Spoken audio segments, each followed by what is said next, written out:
And this one's going down in no intros. No intros. Yeah, come on. There we go. Are we staying in here, or is it? No, I'm going to throw the new one into the other thing. Because it has to be a new one. I'm already on that page, DJ, so just wait for your answer. I'm out of here.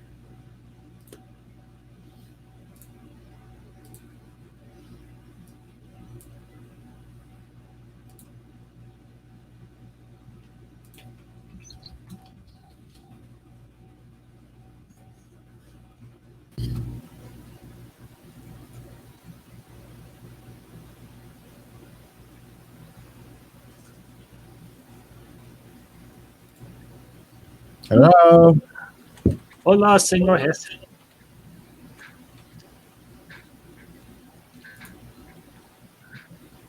Hello? Oi. What the hell? I don't hear anything. Oh, it turned on my... I need to pay more attention to what I'm doing. It's okay, Emerald. We all have those days. Don't feel bad. Excuse me. Oh, crap. It's Wesley. Shut up, Wesley. Sorry. Bad joke. Oh, who fall down, go boom? DJ did. Oh. He left. He let Angelus in. Angelus and his creepy female eye. Well, at least this time, see, I had two different avatars on my computer here because one in StreamYard I saw the eye, on the chat window I saw that other thing from. Yeah, whatever the heck it was. Yeah, it never updated. Yeah. I just wanted to hop on, say hi real quick, and then I'm going to head out. Ooh. All right. Well, I think that was Elihu. Oh, okay. Wesley. Yeah, it had to have been Oh. Wesley because Elihu is almost his volume is turned way down now, so I could barely hear him. No, Yeah, he's muted same here. right now. Well, I think he was talking about on the other stream. Yeah. Yeah, because Elihu was very hard to hear on the other stream and everything. Even when I was just listening in the chat, listening in and everything, and the backstage, he was really hard to hear. Yeah. Okay, what the heck? What the? It's What the the heck's- it's the A chat. It's the okay. If you can find them, Admiral, hire them. Master, Anger, and Jealous. you can hire. We're You not can locate saying, them. If you can we're not contact saying them. we took over, but we kind of took over. Yeah, we kind of did. Because I'm going to have to do some more prodding and poking because apparently I was looking this issue up with my keyboard. Apparently there has been issues with drivers oh, doing this. that sucks. Yeah, if you have an FN key on your computer, there's a possibility that that's the problem. Hmm. So I may have to disable my function key.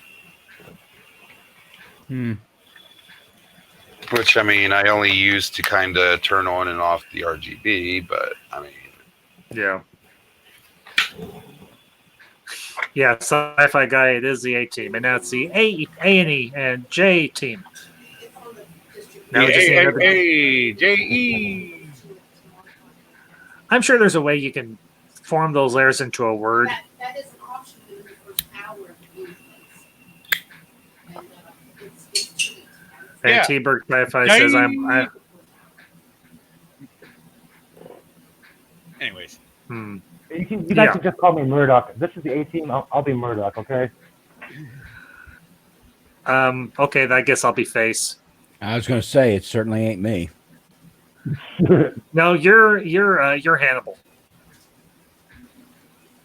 Brains of the operation. Yeah. Yeah. Who the I hell love- am I? Who's crazy enough I'm to just a be- crazy one. I love He- that show. I love Be that show. very, as a very kid. afraid. All right. Who's the one that's crazy enough to literally have no filter? I sometimes don't. Yeah. Wait, what do you mean no filter? What do you mean? Sorry, what did I miss? In the A team. Oh, Oh, no filter. I think that was BA actually. Yeah. Possibly. Yeah. I think BA had no filter. Oh, is good the odd grief! one. Here we go again. It's kind of late. Yes. We're already past this. Yes, DJ, we know you're awesome. Gotta go back in time.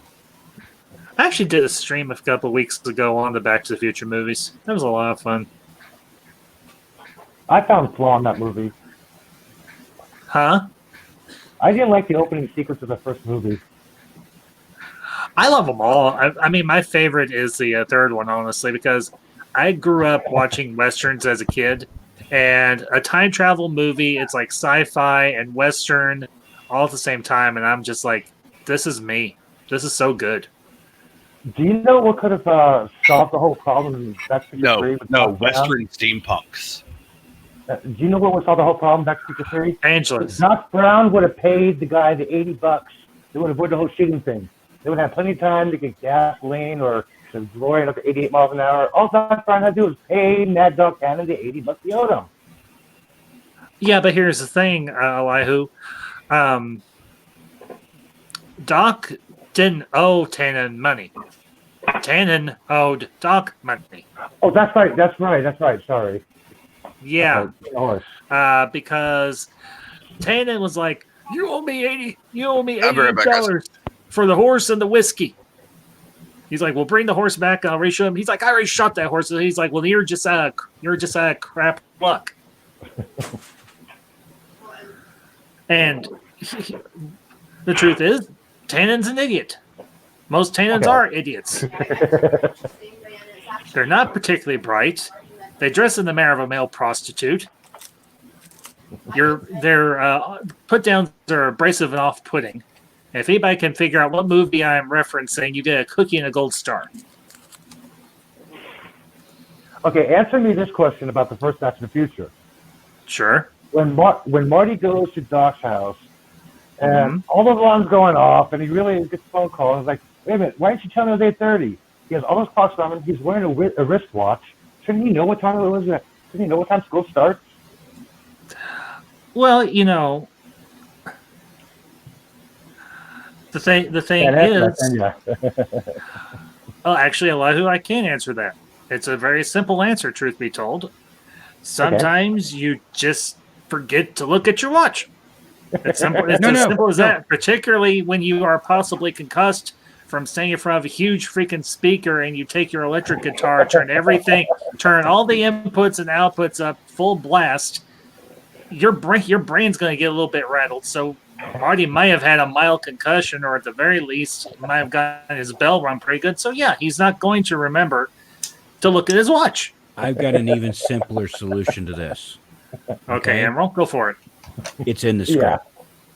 That's a good one too. That's a good one too. Yeah.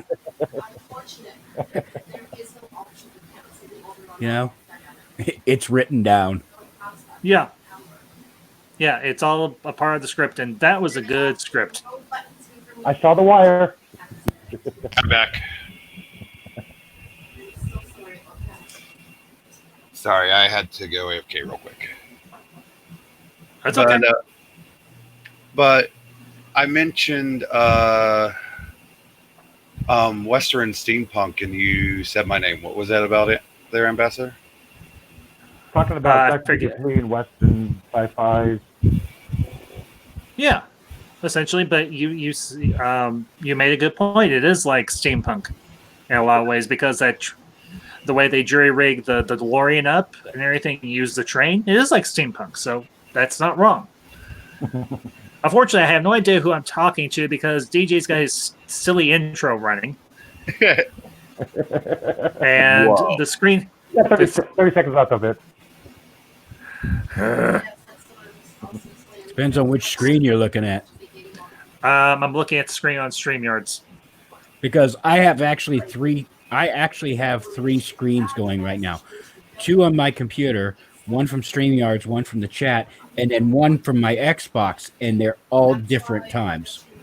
Yeah. Impressive. Somehow- Honestly, I've been staying in StreamYards and just answering through voice with all the stuff that's being talked about. Because Hey. somewhere along the there we way, are. the Xbox is streaming or pulling the stream down faster than my computer, which Yeah. I'm sitting on looking at you guys. Yep. I have That's the another weird window thing on- about YouTube. It's like, oh, you got a PC? Let's give you a 10 to 15 second lag. Oh, you got a console? Oh, let's just drop that down to 2. And T-Berg Sci-Fi fan, I love that song. That is such a great 90s song. Might have to do that for my 90s karaoke night. If I ever get to 300 Long said subscribers. Fred. Yeah, right said Fred. I'm too sexy for my shirt. Too sexy for my shirt. Okay. So sexy it hurts. I do Thanks, my she little did turn that. on the catwalk. remember- Get on the I remember. catwalk. Yeah, I shaved my little fish on the catwalk. I remember when they had that I think it was like a 2 or 3 parter of From Married with Children where the Bundys actually went to England because Yeah. and they actually used that song and I was like, yes. Oh, speaking of That's the songs, Nail Bundies. what about movie specific songs like the Ninja Turtles songs and the original Ninja Turtles? Oh yeah, Ninja, Angela's- ninja. Go, rap, no, get rap. the joke. Go, Ninja, go, Ninja, go. Go, ninja, go. Ninja. Okay, Ninja, all right. Ninja, I've got ninja, rap. I got Angelus. I got one for you. Who wants to Princess of the Universe from Highlander?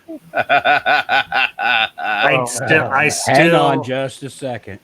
I still need to get that soundtrack. All right. Well, it's not a soundtrack because they never did an official soundtrack for Highlander, but they did. Queen did do a CD and everything of the music that they did for that movie, but it's just called A Special Kind of Magic. You know they're So- trying to redo Highlander. I heard, and I'm thinking, why? It's perfect. I know. Okay. And I talked about this. This was a couple months ago. I did a stream with Loki and Speaker for the Dead, and we talked about we reviewed and discussed Highlander, and we were like, yeah, this movie does not need to be remade. The first one is perfect. Leave it alone. They continued Just- it in the cartoon series. Come on. Yeah, and the cartoon wasn't bad. The cartoon wasn't perfect, but it wasn't bad. Yeah. And yeah, Epic Beard. Yeah, the Highlander The only soundtrack. thing Yes. I would change about the Highlander movies is Yeah. the graphics. Yeah, Yeah. and I kind I of would made this. update the graphics, keep everything else the same as Yeah. much as you can. I Yeah. mean, there may be some actors you probably cannot get back, but I mean, Yeah, Sean Connery, no. yeah. Obviously, there's no way. He's too old. Way Yeah. too old. Okay, a I'm couple not. years ago, I'm not Spanish. I'm Egyptian. a couple of years ago, my wife bought me a Christmas present, and you were talking Lucky. about, and this was among them. Queen.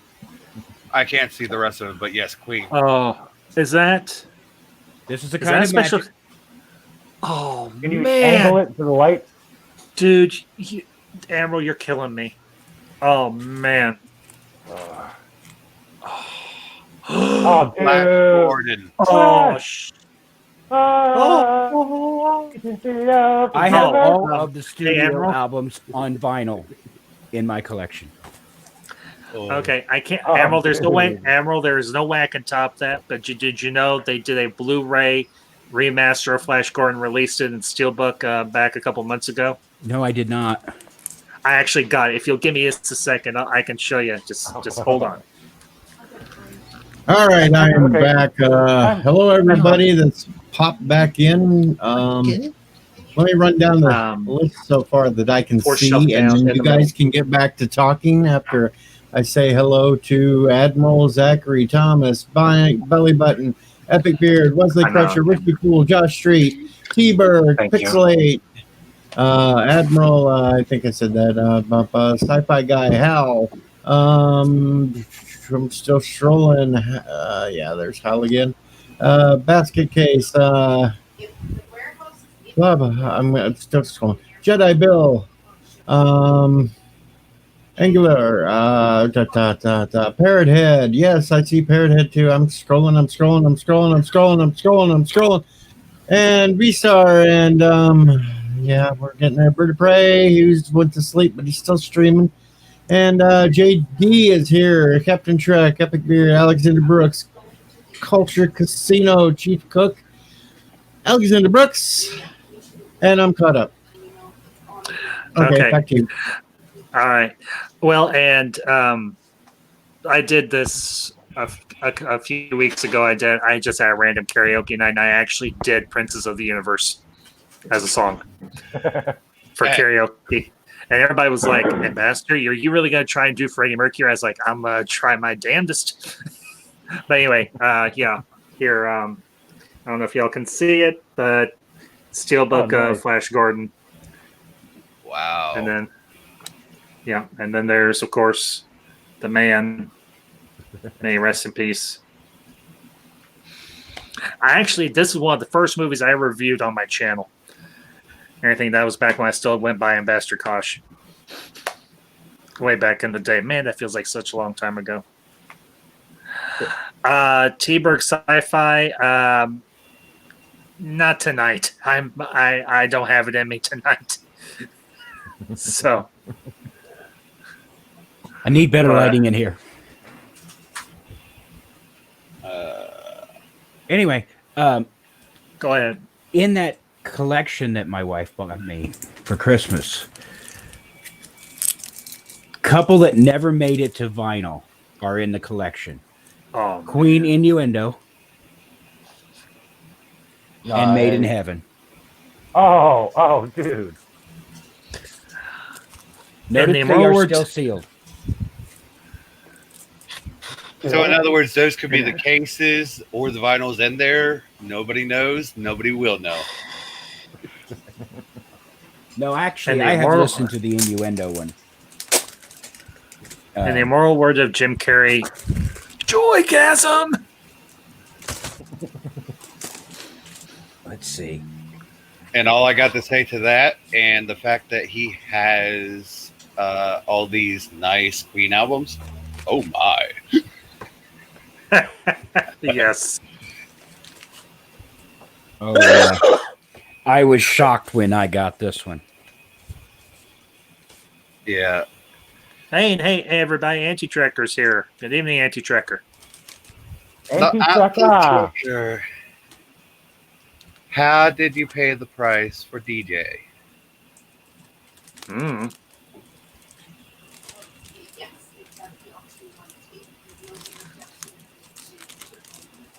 Hey, Mr. DJ, play that song for me. Oh, I bet you I know what he... And hey, Crimson Mist is here, too. Oh, man. Admiral... What's that? Admiral, sir, you've got a great wife, just like I do. I'll tell y'all a funny story. And I'm not going to drag my computer all the way in here. Our first Valentine's Day together, we went to it was like a vintage toy store and everything in my hometown, and she found a half complete ESB line AT-AT. She got it for me, and she's like, we got home. She brought this box in, and she's like, I'm not gonna wait. I'm not gonna make you wait till Valentine's Day. She opened the box, and there was the biggest part of a 1980 Empire Strikes Back line AT-AT. Back when I was a kid, I had one of those, and the story behind it is my father was in the hospital at the time. And the nursing staff and a couple of the doctors, they all pulled their money because they knew how much of a Star Wars kid I was. And they got me one of those for Christmas.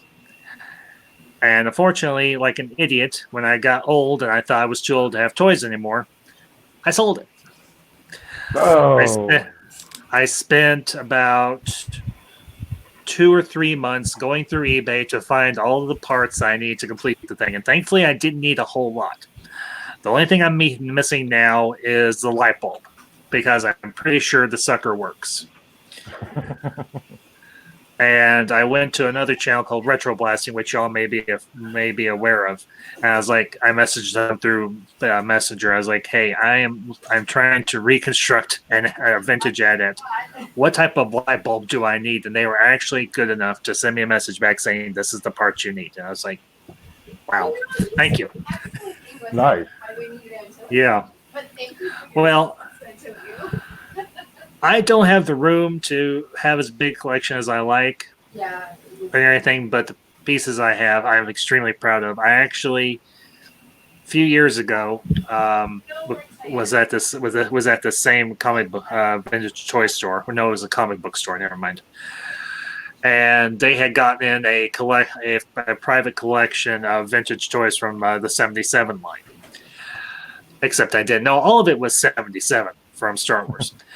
They had a complete Vader, and we got home, and I opened up the little baggie that he was in, and I looked on the back leg, and it said Hong Kong 1977, and I about passed out.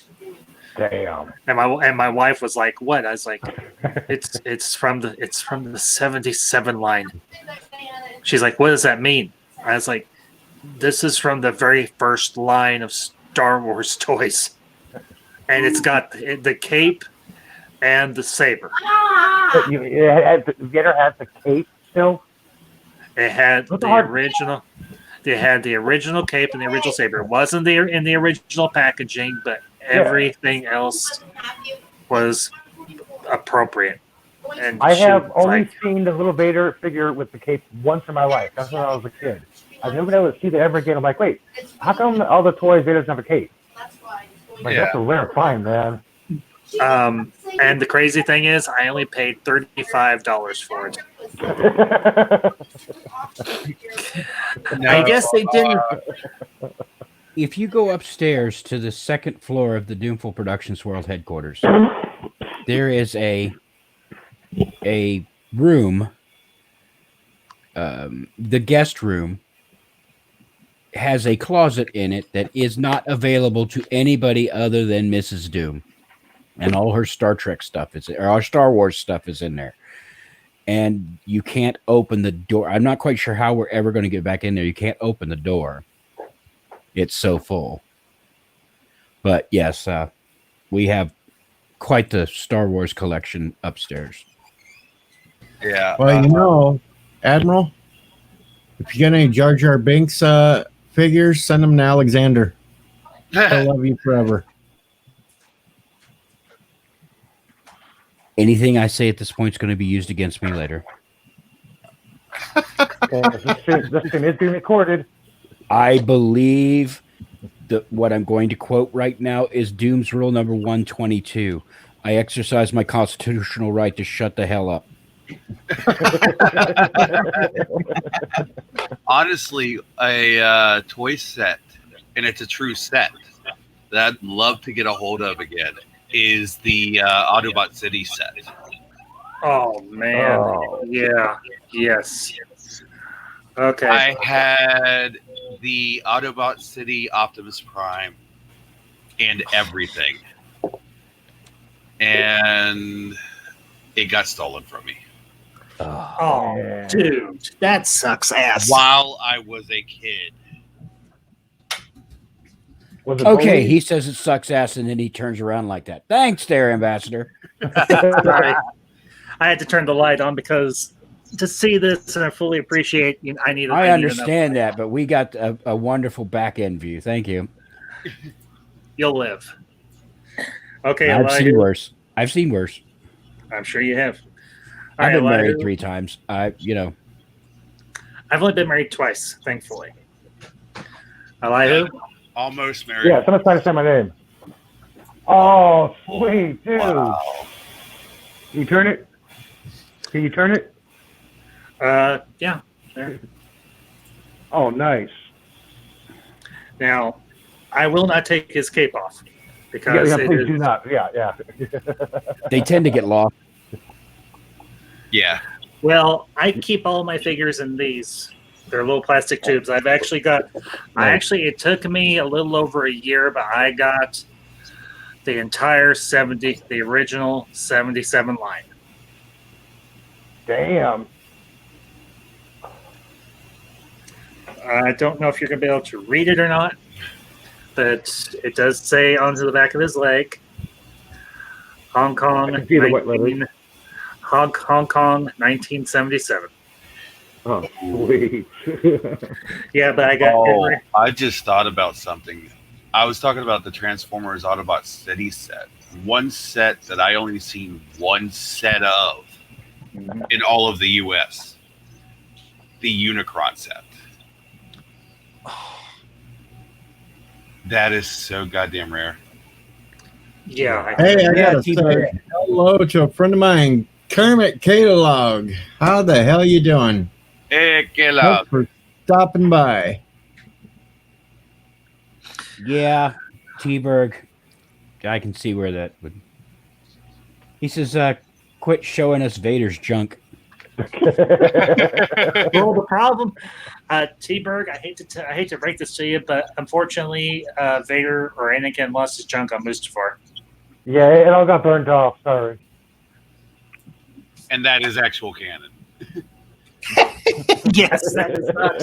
What? That is not. That is Oh not. God. Okay, I should be ashamed of myself. The first thing that comes to mind is when you say that, and my brain goes, oh, like those hot dogs on the roller grill at Speedway yesterday. I love your morbid sense of humor. Oh man. Oh man. Could You know, Yeah. there's a problem when my brain goes, oh, I this was is taking going a to when be you great. said that. We watch it. No. Even worse, Ewok sitting there just waiting for it to burn. Oh, See, I went to- We're the perfect sadists. I went to the.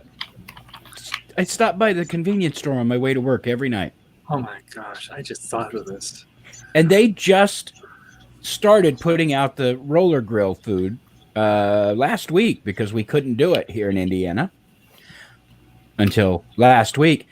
And they had put these hot dogs on the grill, and instead of being normal hot dog size, they had expanded 3 times their size. Jumbo Franks. Okay, my mind went to a place I never thought I would go. But think about this. Uh-oh. I don't want to think. Can you? It was At it this was point, I don't think I can fucking think of a thing. okay. A thing? What is a thing? Anyways, go ahead. It was fire that transformed Anakin into Vader. And it was a fire that consumed Vader's body in death. What if Anakin was looking down from the Force and he was looking at Luke and saying, "Son, I'm cool. Why didn't you just vaporize me or disintegrate me? We know they have disintegration technology in Star Wars." No, his Force Ghost is going, oh, damn, not again. Or if this Force Ghost actually met its Zen finally. Fire the Luke, I am your father. And I am on fire. But I mean, fire when it comes to the representation is the element of life and destruction. Okay, I'm but going to make a very off-color joke here, but I guess I'm in the right company. I can do this. You could say that Anakin was the first flaming Jedi. I would not put it past him how close he wow. got to Palpatine sometimes.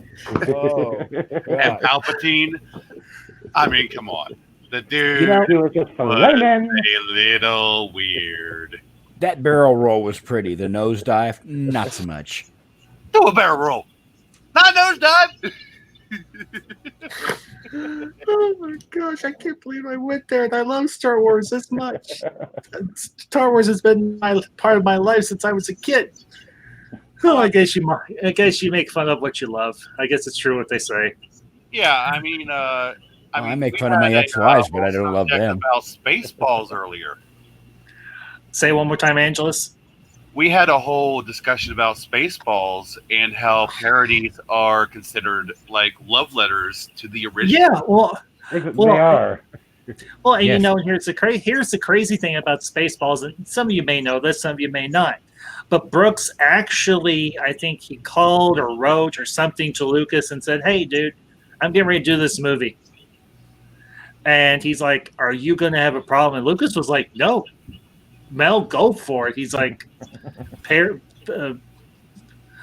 "Impression is the sincerest form of flattery." Yeah. And the thing about Lucas is it's hard to see, but he does have a good sense of humor about things. Yeah. It's just he has a difficult time emoting in public, and I can get that some people are very introverted and what have you, and you know what? Yeah, and not to mention that he does not like his own personal stuff fucked with. Did you guys know that when? Okay. Hang on. Did you guys know that when Mark Hamill was on the Muppets, was doing the whole Star Wars thing? Lucas was actually on set, and it was rumored that somebody had to put his hand over his mouth and stop from laughing so hard.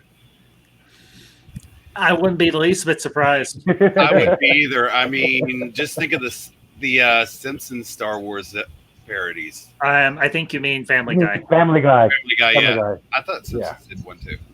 No, just Family remember, with modern Star Wars, Kathleen Kennedy is actually a Sith Lord. She's Darth Dumbass.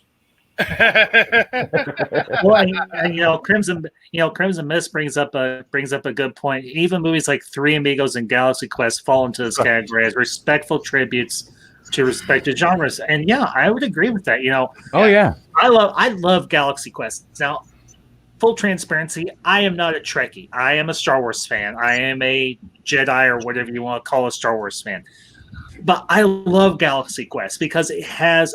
Hell, I did a whole stream on Galaxy Quest and everything not too long ago. That's the thing about my channel. I only talk about the stuff that I like.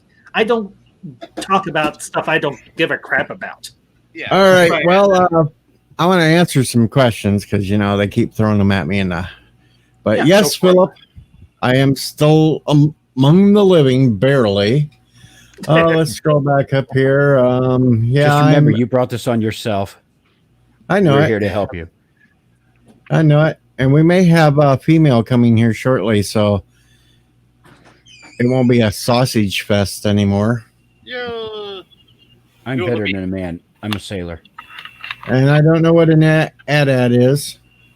Hey, Philip And, Gaming's on here. Philip, what's up, Phil? I didn't see him on here. What? Yeah, well, we're trying to figure out where we're going to stick people because we're overloaded.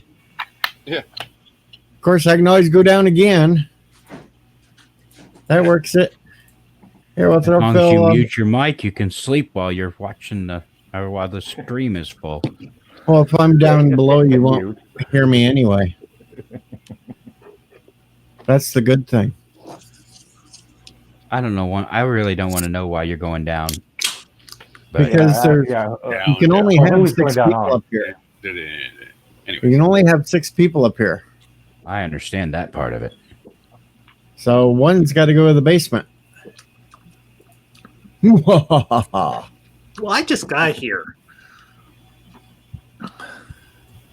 I'm not trying to be a jerk, but I literally just got here. I don't know. JP's ain't saying much. I could put him down for a while. Yeah, I mean, he's on mute for a little bit. And Angara's been on since what, 7 o'clock this morning? Longer than that. There you go. We got room, Phil. I mean, hell, kick me off, Phil. Kick me off. I could use a nap. I mean, Ambassador, when were you on last? When I was on with you? I wasn't because the last time I was on last night. Mm-hmm. I've been in and out watching everything from Just YouTube. Hey, Yeah, same here. I was on a little bit last night. Hopped on like 10 minutes this morning. I've been watching you guys off and on myself. Yeah. Oh, I mean, yes, Saturday, please. Let's I'm get- quarantined. let's get- What the hell am I going to do? hey, Please, let's Moira. get Moira. Let's get Moira in here, please.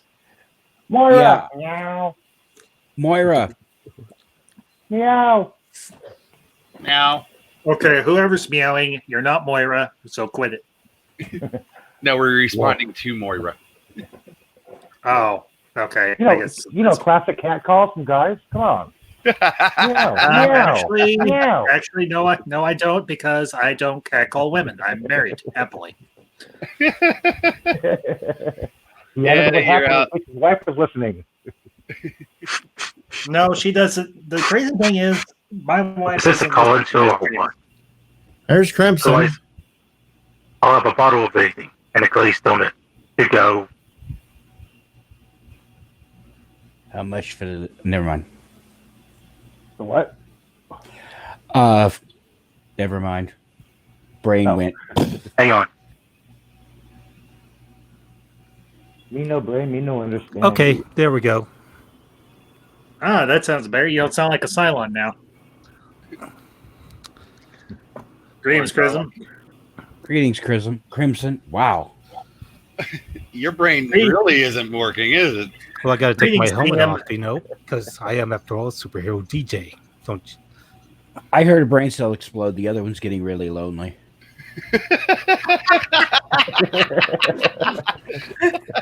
Are we separate? Yeah, I'm experiencing a bit of a delay here, so I got a picture I want to show Moira. Oh, Because Lord. no, Oh, no. I showed it this morning, but Oh, it okay. was the tattoo that she said didn't exist.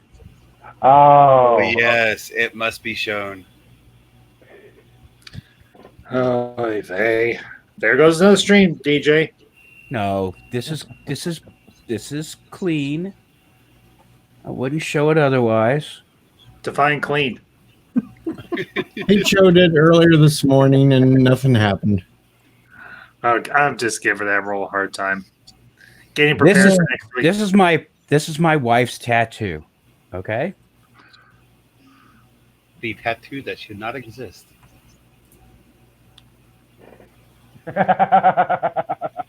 I can get behind. Okay, that's wonderful. I I love that. I can support that tattoo. That is an awesome tattoo. I like the gizmo. Ah, I remember seeing that, and the crazy thing is, I remember going to seeing Gremlins in theaters when I was a kid. I remember I going saw to the theaters a as well. drive-through theater to see Gremlins the day it came out. And I I really can still. Who did we lost? We lost DJ. He went down. No, you didn't lose me. I'm putting myself down because Philip's coming up. Oh, okay. So anyway, Moira said that tattoo could not have possibly existed. And if I'd have been home this morning, I'd have just posted it then. But as it turned out, I was still at the store, actually working for a change. Well, that's good. Working is good. Work. That's 4-letter word. Pickles. This night has been turned to 11 since last night. I think you're about to hit the turbo button at this point.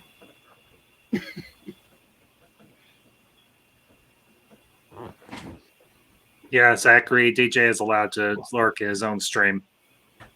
Just don't cross the streams. It could be bad. Define bad. Imagine all of the molecules in your body exploding at the speed of light. Okay, that's bad. Good to know this. All right, guys. Yeah. Tell him about the Twinkie. Guys, do you remember what I told you about the streams? Don't cross them, right? Right. Cross them. But you cross them. My You said it would be bad. the scenes in the mayor's office, though. Oh, yeah. Oh, man. Cats and dogs living together. They're mass hysteria. That's it. Is it? Okay. Okay. Well, no, All the right, one now- that really gets me is that Everything was fine until Dickless here turned off the power grid. Is this true? They caused an explosion. Yes, it's true. Yes, This man this man has no I have dick. no dick. It's like the rebuttal of all rebuttals. No, okay, no, I've got one. There's one that's better. There is one that is almost better, but it also deals with man junk. And it is from Good Morning Vietnam, and you all probably know where I'm going. Yes. Best You? Robin Williams movie ever. Okay, and best insult of all time ever, except for maybe Ghostbusters. Sergeant, I believe you're the one white man in the entire country you're in more desperate need of a blowjob than any white man in America. Thanks, DJ Odyssey. Okay. By the way, that's what she said. To give you an idea, when Mrs. Doom made my first business cards for Doomful Productions, she puts movie quotes on there, the backside of them, and the one that she put on my first card was, "No job is too big, no fee is too big."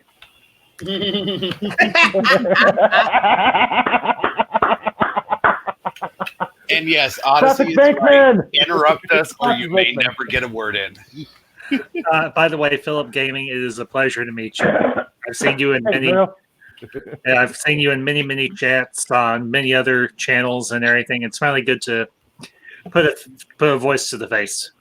Yeah, I've seen you in chats. I just haven't talked to you on the mic. Yeah.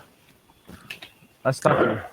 I'm like a bad. Okay, I'm not a bad person, but I'm like a bad penny. I turn up everywhere. He's the penny you find upside down all over the place, and you have to keep giving to your friend over and over and over and over for you to go. Yeah, like the button in Drag Me to Hell. Anybody remember that? Does anybody remember that movie except for me? Kind of, sorta. I kind of remember it. It was actually a Sam Raimi film.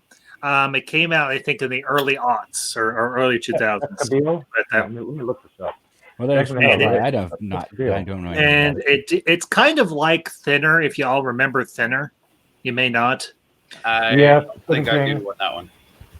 This young woman who is actually a bank representative has an interaction with a gypsy woman in a bank, and the gypsy woman is trying to get a loan or something, and the young woman's up for a promotion, and the gypsy woman is kind of, well, to put it politely, she's old and she's not in particularly good health, and the old gypsy woman puts a curse on the young woman, and by the end of the movie, the poor girl, she gets dragged to hell. But it is so incredibly campy and so Raimi-ish in its humor that you cannot help but laugh. Not to mention there is a possessed talking goat. Yeah. Now, I am goat. How are you? I can talk, yes. What the fuck do you want about it? Talking goat. I've met a few of those. I've dated a few of those. For anybody who doesn't know who Philip is, he is a very interesting guy. He talks all about old classic gaming. He's an actor. He's a writer. What else do you do, Phil? Yeah, thanks for talking me up. Yeah, I'm a big sci-fi fan. I'm into Star Trek and the Orville. And I also happen to do on YouTube video game reviews of classic games. And I also do, as a job, I do background acting and work on independent films. Nice. Yeah, so we have an actor in here. All right. Big question. Symphony of the Night. What do you think of it? One of the best Castlevania games. I don't happen to own it on PlayStation. Unfortunately, it's kind of pricey, but yeah, I like that game. All right, me and you are going to get along just fine. Yeah. Philip, I would love to have, you talk retro gaming. I talk about stuff from the 80s and 90s. I'd love to have you on my channel sometime. For sure. I actually have a video I'm going to be releasing July 1st on Wednesday little documentary I've been working on since February. It's going to be on the new one, a very rare game system. So look for that on Wednesday. I'm going to put that up. The new one? Okay. Cool. Yeah, NUON. It's kind of a rare DVD player / game system. That's just okay. I've never been able to touch one, but it's an interesting system nonetheless. Yeah, I have a complete set of all the games and all 3 systems. That's why I'm making a video on it. That sounds so cool. Well, Philip, let me ask you your opinion on the. I had a Sega Genesis. What did you think of Sega CD? Was it a step in the right direction, or was it something that killed the Genesis? I think the first year that I was out was pretty popular, but it's too gimmicky with the full motion video crap, and I didn't like those style of games. The full motion video, like where they interactive videos. I don't like those. Yeah, I know what you're I can get that. I'm trying to remember the in the arcade there was Dragon's Lair that was run on a laser disc, but there was another one. Space Ace. Dragon's Lair. Space Ace. Yeah. Yep. Same company. Admiral, you just hit me in the feels. I remember playing Dragon's Lair in arcades. I miss arcades. It's actually kind of cool to see that they're making it. I do too.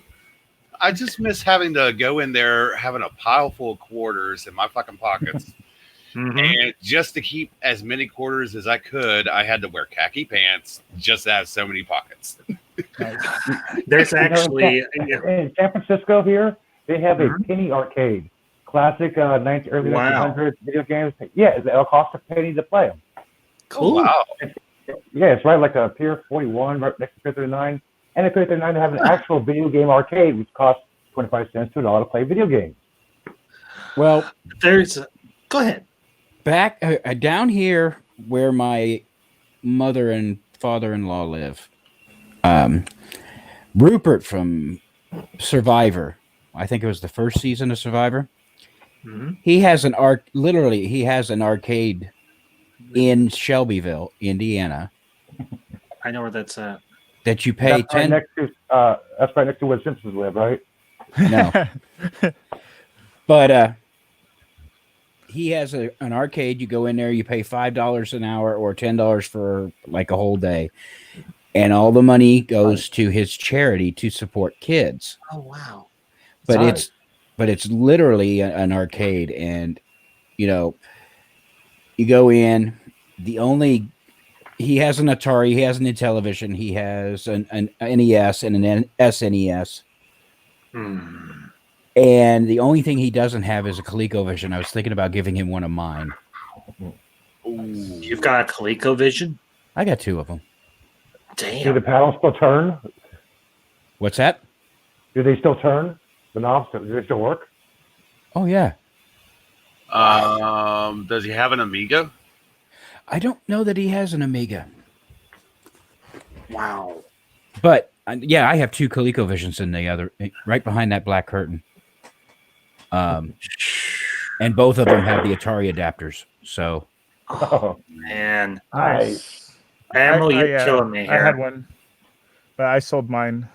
I also had the adapter too. But I'm a 5200 guy, so to me it's redundant to have both that and the 5200 since they have mostly the same games. Yeah. I still have an original NES as well as like 2 Super NESs and an N64. Nice. I never had an N64. My first system, like modern system, was a Sega Genesis. And I loved the hell out of that system and everything. It was the last Christmas gift my grandmother and everything got for me before she died. Well, my mom and grandmother went in on it together. They put it on layaway at our local Kmart back when Kmart was still a thing.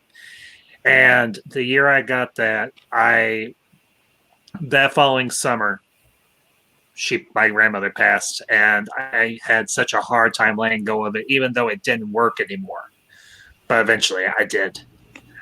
But yeah, that was my first. That was my very first gaming system. I now have a PS4. Here's the crazy thing. Here's the crazy thing. When me and my my wife or anything, my second wife, the wife I'm married to now, we got married. She has a PS1 and a PS2. I at the time had a PS3, and we a few years ago got a PS4. The PS1 and the PS2, they still work. Yep. Damn. I forgot I even still They have still- PS2 Slim that still works. Yes, They still freaking work. I have. Ellie! When I met Hey, Mrs. Ellie. Doom, Good to see you. Go when ahead, I met Emerald, Mrs. please. Doom, we both had N64s. We both had GameCubes. Yes. You know, Jack. That's not chocolate. That's not allowed, DJ. That's not chocolate. No, I it's thank butterscotch. I thank the store for getting me into the Wii Okay. because Okay, I want to. butterscotch. Well, but it's still not chocolate. Butterscotch is just as good as chocolate. Oh, Anyways, hell yeah. Oh, never. Sorry, go ahead. In the giveaways at the store, I won a Wii and a Wii U. So Nice. Sweet. we have I the won. we have all the Go ahead. Nintendo units except the Switch, which she's still looking at buying. I got 2 Commodore 64s, 2 ColecoVisions, 2 Atari adapters, and an Atari 2600. I'm trying to think of what else we have here.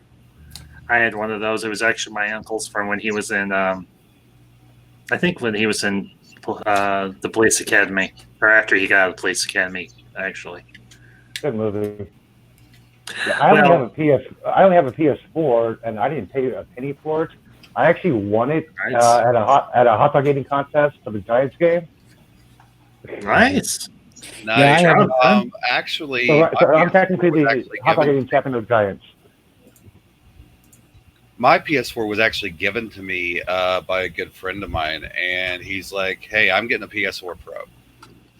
I have the money. I don't care that I already have a PS4 that completely works. That's a first gen PS4 that has worked, will work, and will probably work long before it's time, which is a rarity for first gen PS4.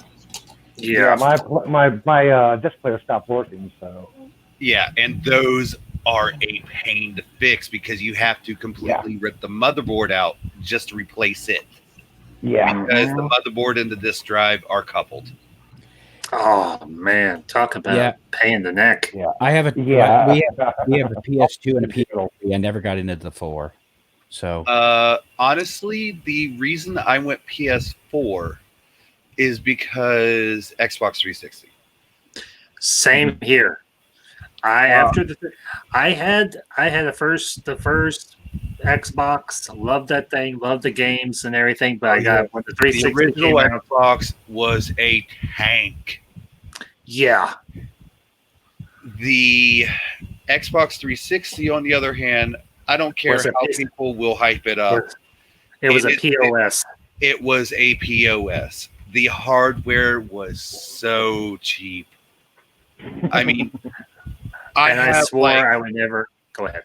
I have like 6 360s underneath of a entertainment center in my living room.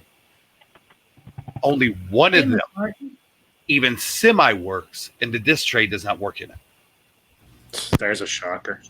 Yeah. Hi, Ms. Martin. Hey, Miss One- Martin, good to see you. Yeah. And the sad part is one of them is the Final Fantasy 13 Special Edition. Ooh, I stopped playing Dude. 14 last year. And when I talk about the Final Fantasy 13 Special Edition, typically people got black. I got the white elite. Yeah. So for that to die was a break in the heart. I can imagine. Well, you said you still know, have the original Xboxes? I don't have an original Xbox that. I wish I did. Yeah, I was going to I- say, if you do, you have to change the capacitors to most models of that, or it will die on you. Yeah. Pretty much what happened was I was kind of bored. I didn't think about the longevity play of it. like I did with a PS3 or a NES or Super Nintendo and all those things, because while I loved Halo, the original Halo and all that, getting online was impossible at that time for a regular Xbox. So a lot of the things I loved doing with the original Xbox was obsolete. So what I did was I opened the box, I poked around, saw how it worked, how it ticked, and in doing so, I forgot to put a strap on my a static strap. Oops. Whoops. I know this is Right. going. I accidentally picked it up by the capacitor. Capacitor blew indirectly. The second I tried turning it on, and dead. Ouch. Wow, Ellie. Way to go. Yes. Ouch. Wow, Ellie. You're hyper today.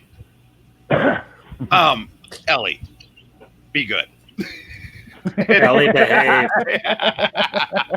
Is that word even in her vocabulary? I've heard some of the things she said on live streams. So What was good or I B? don't know. Remind me never to have Ellie on one of my live streams.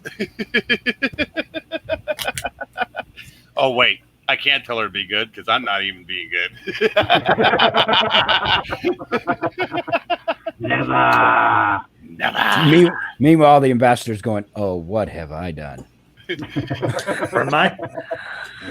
not shaking my head. Scream! Oh shit! No, it ain't. Oh well. I'm here. I love it anyways. All you have to know is, I'm not responsible.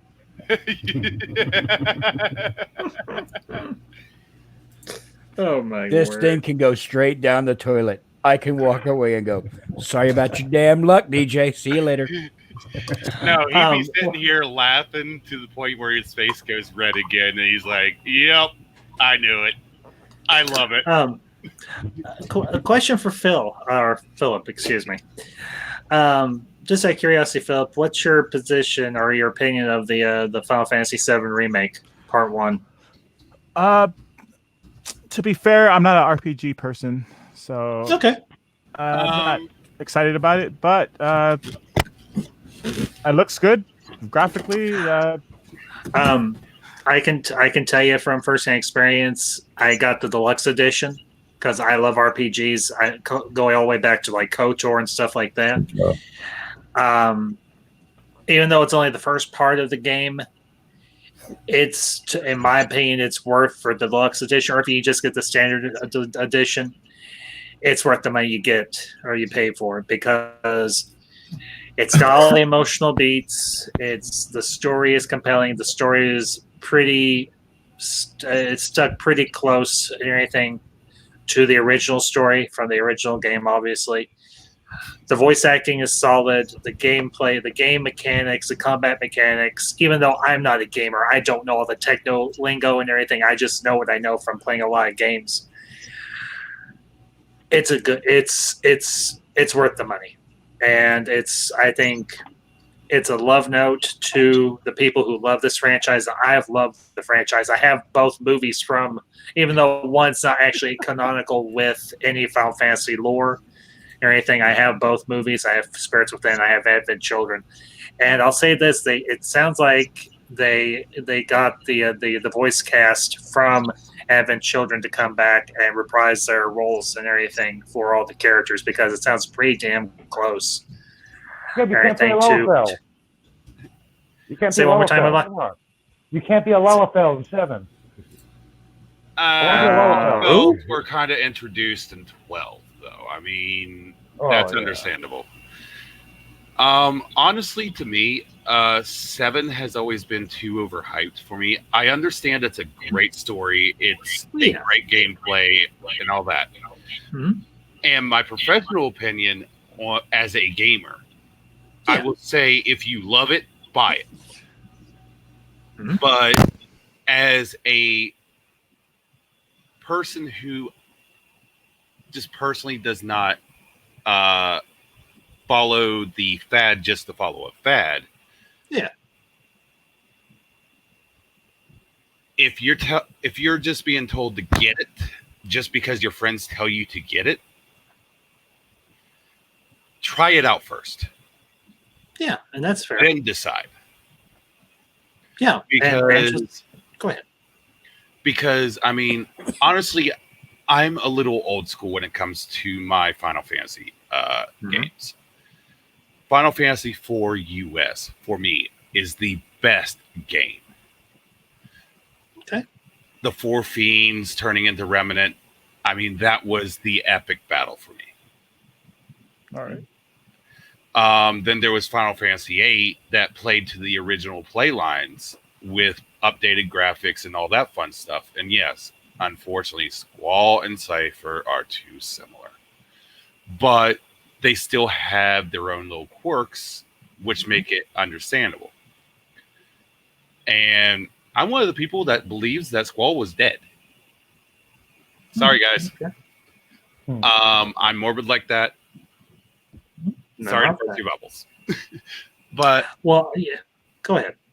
But when it comes to 8, it has perhaps one of the strongest and hardest bosses in the single-player MMOs of Final Fantasy, Alchemeka.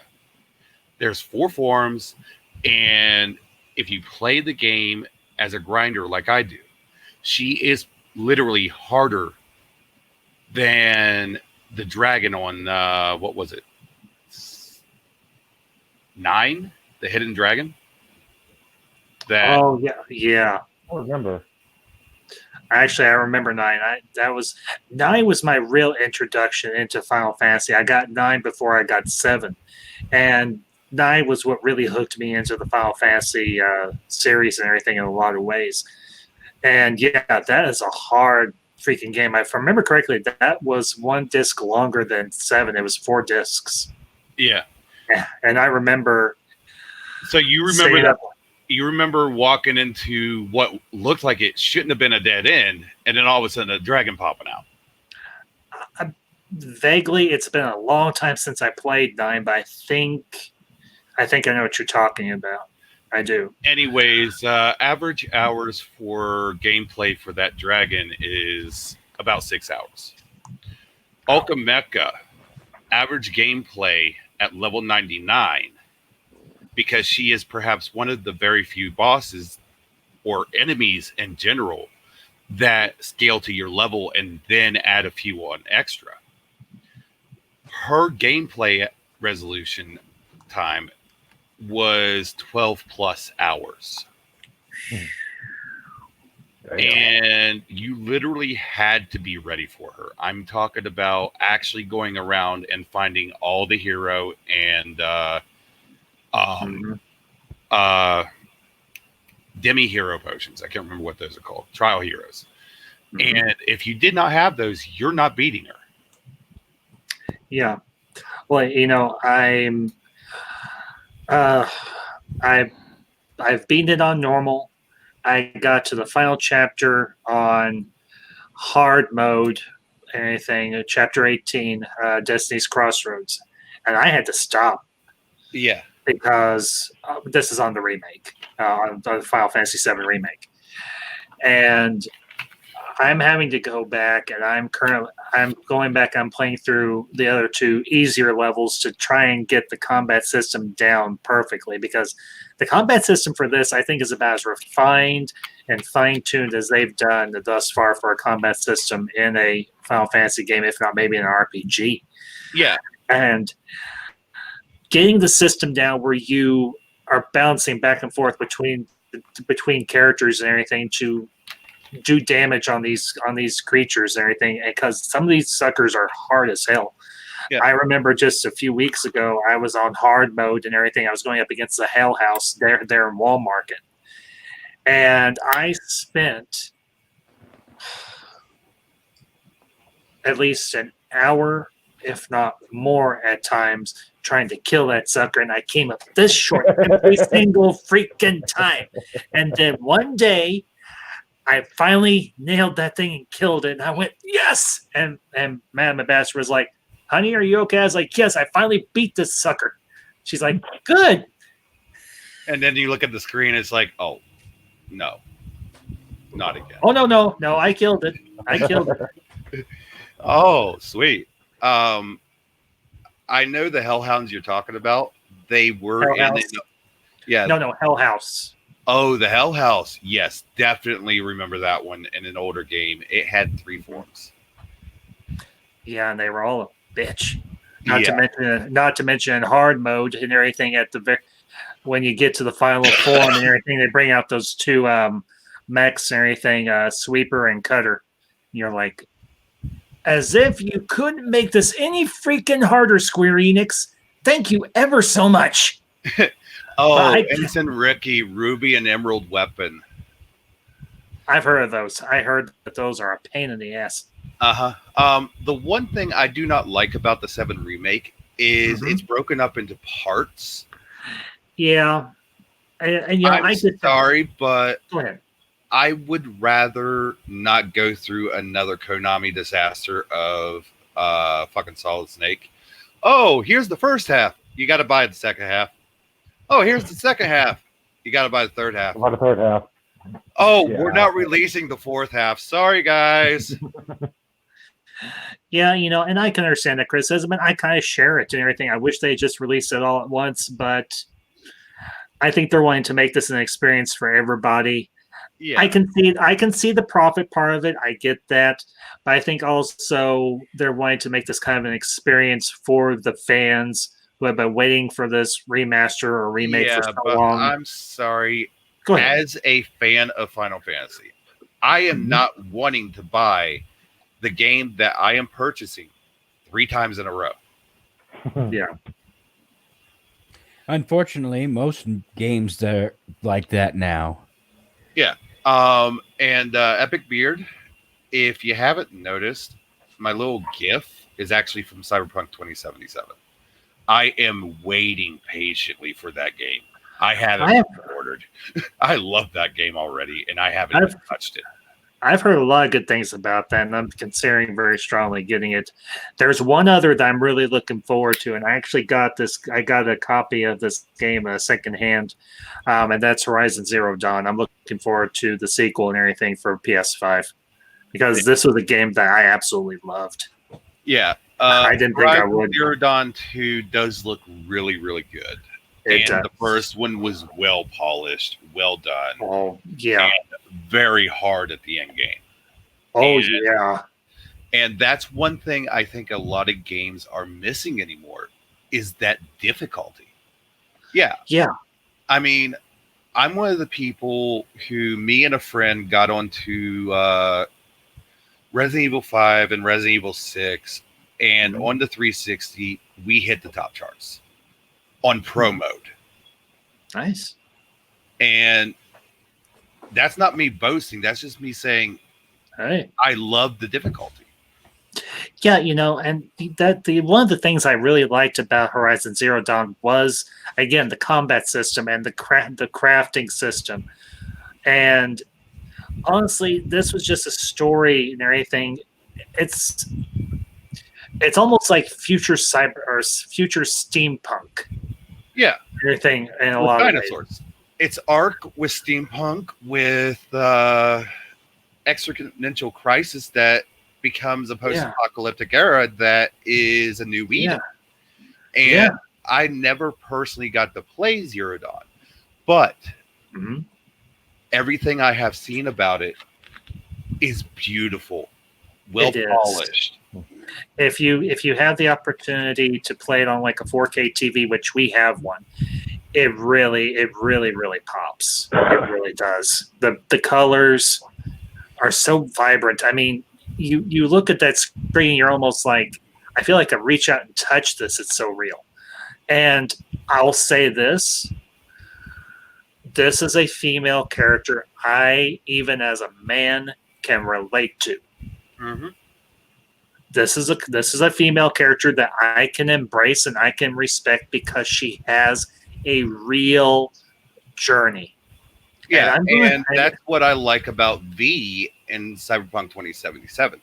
It doesn't matter what gender you go, and you can even go fluid gender with V. Okay. I mean, it doesn't matter if you're wanting a male with boobs or anything. I mean, that's possible in that game. But the point is, the story of V is relatable to everybody, no matter what gender you choose to play. Yeah, well, and and that's I'm gonna throw a little shade here, and I don't generally do this. Aloy's story in that first game more compelling than Rey's in the entire sequel trilogy. I'm just gonna say it. Aloy's story in Horizon Zero Dawn was more relatable, more interesting, more engrossing than Rey's. Yeah. And I mean, that's understandable. I mean, Aloy is pretty much the main character in general, correct? Mm-hmm. Yeah. I mean, you have got some good side characters in this game. You've got some interesting villains. You've even got a character who isn't even necessarily a hero or a villain. He's kind of a neutral, but he's still intriguing. He's still interesting. Yeah. And yeah, I think one thing a lot of games forget is the enthrallment of the character. Yeah. And I think Philip can actually agree to this really hard on it. It's like they focus on everything else except for the character. Yeah. Yeah, mostly it's story driven these days. I just care about mainly the gameplay. And isn't that Cyberpunk going to have Keanu Reeves in it? Yes. Yes. Yes, wow. Everybody was I did excited not know about that. I that. remember. I did not know that. Keanu trailer came out Reeves like last year. is a ghost image in your brain of a Cyberpunk 2020 pen and paper character that talks to you periodically. And that's what I love about it. I could care less that it's Keanu Reeves. The fact that they give a in-depth explanation of what happens from 2020 on through a story dialogue, but is also based into the gameplay mechanics of the game. It literally interweaves gameplay mechanics, story, and difficulty all together. And that's the type of game I get enthralled with. And I'm not going to lie, I feel sorry for my friends on PS4. They're probably not going to see me the second Cyberpunk 2027 falls. They're not going to ever see me. Like I don't mind story and character development, but also I wouldn't mind letting gamers be able to skip that if I just want to jump into the gameplay. And I hate games so they don't let you skip that. Yeah. I mean, there are games that lock you into story dialogues that are completely useless. And I'm sitting here like, really? I want to skip this. Skip this. Skip. Okay. Come back an hour later. Is it done yet? You know, in Final Fantasy 14, people were complaining that they wanted to skip the cutscenes to go to the action. But when the one patch came out, they eliminated all the skip factors for a couple of certain dungeons. And people really hated that. They were pissed. Exactly. Why do I have to see this whole entire scene all over again? Come on, I have to skip. I want to fight this.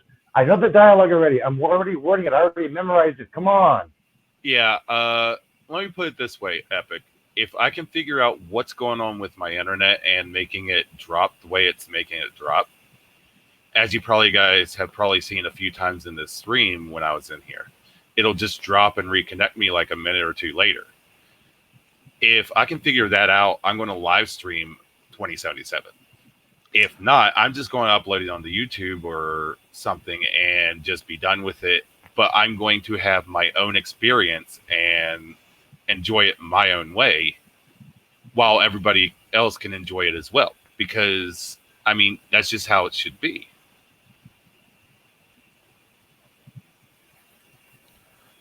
When is that coming out? 2077, the most recent release date, and it's essentially a soft hard date, as in they don't want to crunch their dev team too hard, and especially on top of the COVID thing, even though they don't say that it's part of a COVID problem. But we all know as gamers who know how the inner workings of games work, it's still a COVID problem because not everybody can go home and work on this kind of thing and do what they're trying to do to finish up the game from home. And I mean, I had a little rant earlier about how a lot of people just don't seem sensitive enough to understand that. And to move on forward, and tried to stop talking about 2077, but how can you not stop? Let's throw you up a little bit, Philip. What is some of the best games you've ever played, either in a review or personally? I have certain genres I prefer. I prefer platformers, beat 'em ups, certain shooters. Well, not first person shooters, but like third person or like space shooters. Kind of like Borderlands and stuff like that. When it comes A little to bit, or like shooters. GTA, I prefer over that. Well, that's more sandbox, but Well, it's a sandbox shooter / open world. It's got a lot of text to it. We won't go into that. But I mean, I'd say I prefer like Gears of War over Halo. yeah. But I mean, like the best game you've ever played, like hands down. I'm a little biased. I prefer Mario games, so I would say it's a cross between Super Mario Galaxy and like Super Mario 64. 64 was interesting.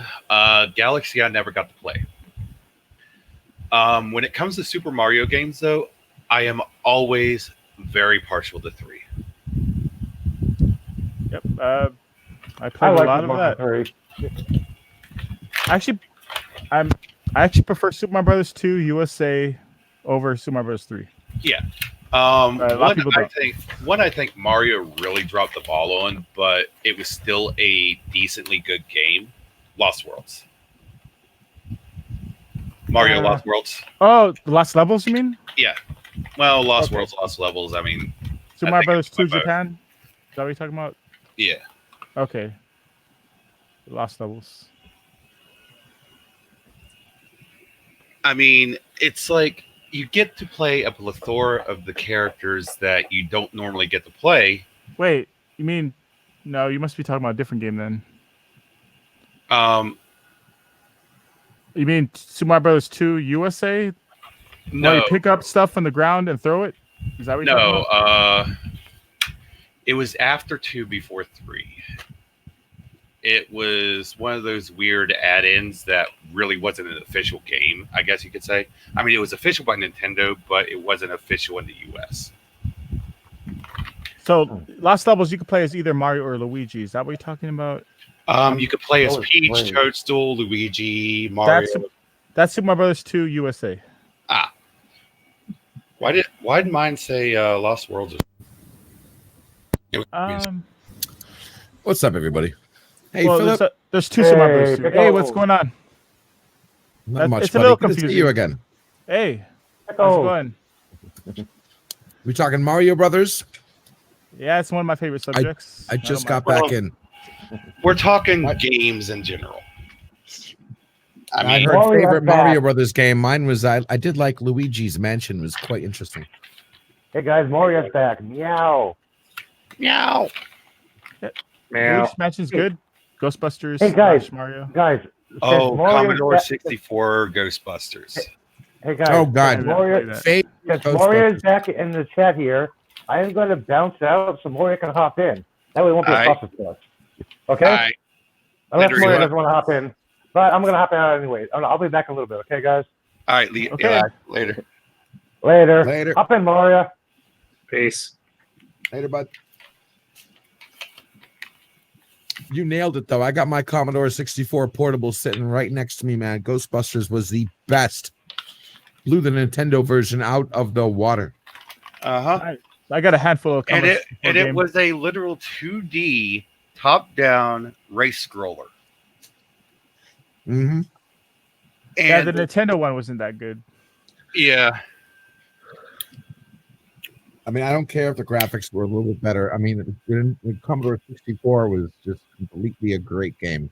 Yeah, I So mean, there's a disappointed point where by I Nintendo. mean, a game is just so good that graphics doesn't matter. Yeah. And when you're talking Okay. about 8-bit games, I mean, there's just no way to really outdo other 8-bit games when it comes to looks, unless you're looking at the original Ataris where it was a full green and green ideal or something like that to keep it simple versus like the more pixelated Dracula's Curse. I mean, yeah, that does happen, but I mean, in general, the ideal of 8-bit games is you're still having a good time, mainly because the game is good. Yeah. Right. It pretty much has to be. You have to use your imagination, especially with the Atari 2600. Like the human characters are like sometimes just like represented by like blocks. Like Or in stick Venture. figures, if you're lucky. Yeah. Because games Well, had to focus on the fundamentals of programming. Yeah. Where today it's the fundamentals of flashy graphics.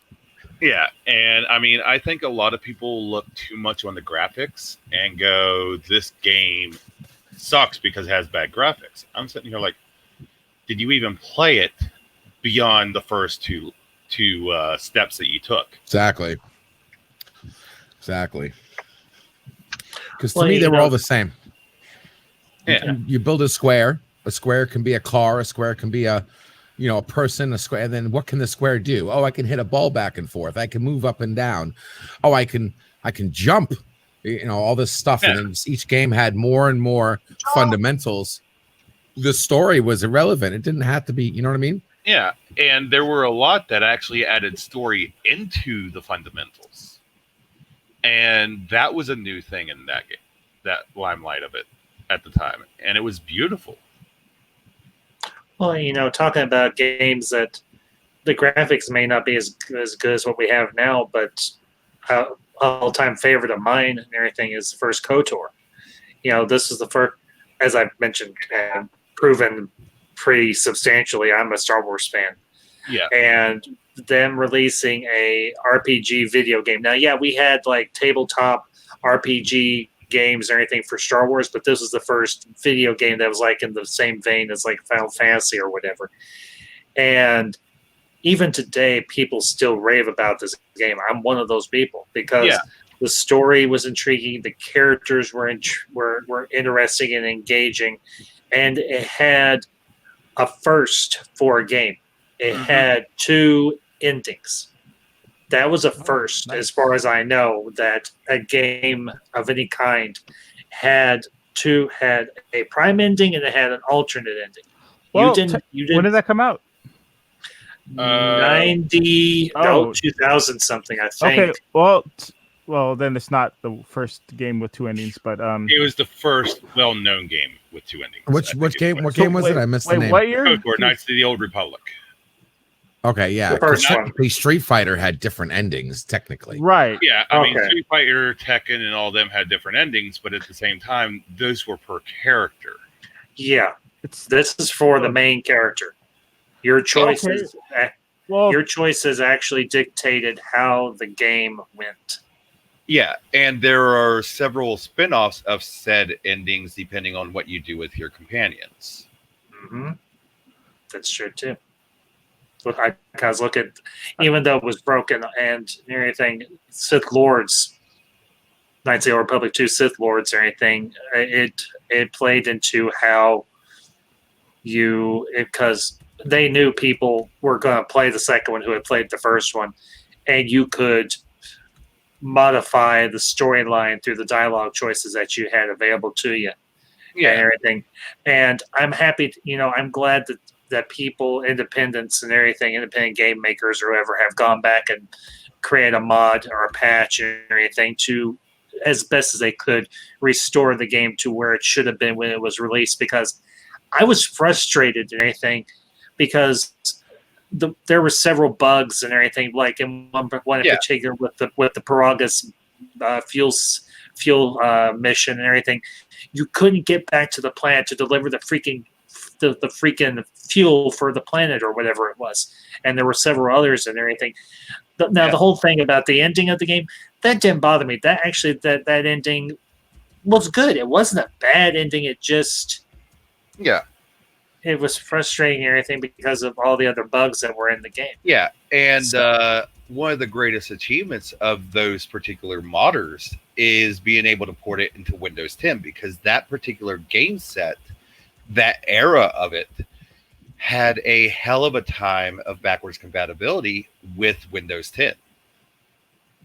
And I mean, that sadly broke that game when Windows 10 first came out and everybody was upgrading to Windows 10. I mean, for me, KOTOR and KOTOR 2 are the last best Star Wars games. Well, in the chat, Tiki of Doom, honestly, I wasn't aware of any other RPGs that did have different endings.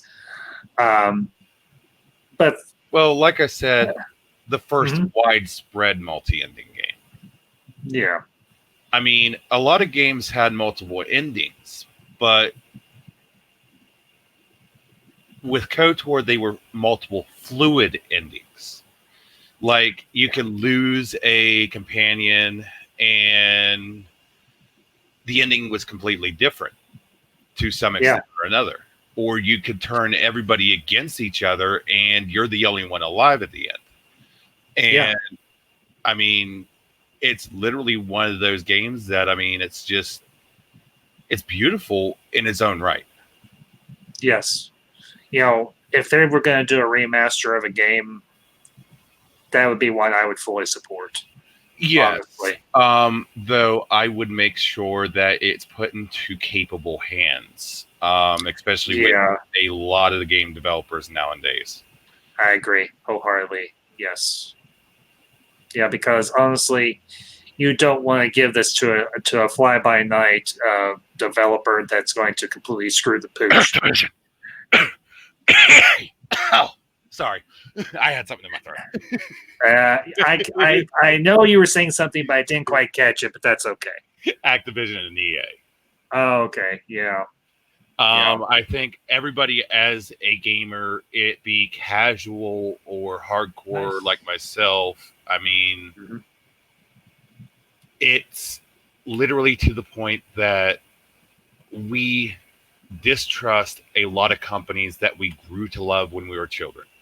Or here. And Nintendo's under that same bus sometimes, because how they change a lot of their own rules and everything. It's like, until the Switch, you could not get Skyrim on any of their consoles. And it wasn't because they didn't have the ability to build it on the Wii and the Wii U. It's because they personally, ethically, did not see it that way, because it had violence. Yeah, and that's the one thing about the Nintendo that's kind of hampered them throughout the years and everything, is they don't want to do like hardcore. Okay, not hardcore, but they don't want to have a lot of violence in their games. They want it to be. Yeah.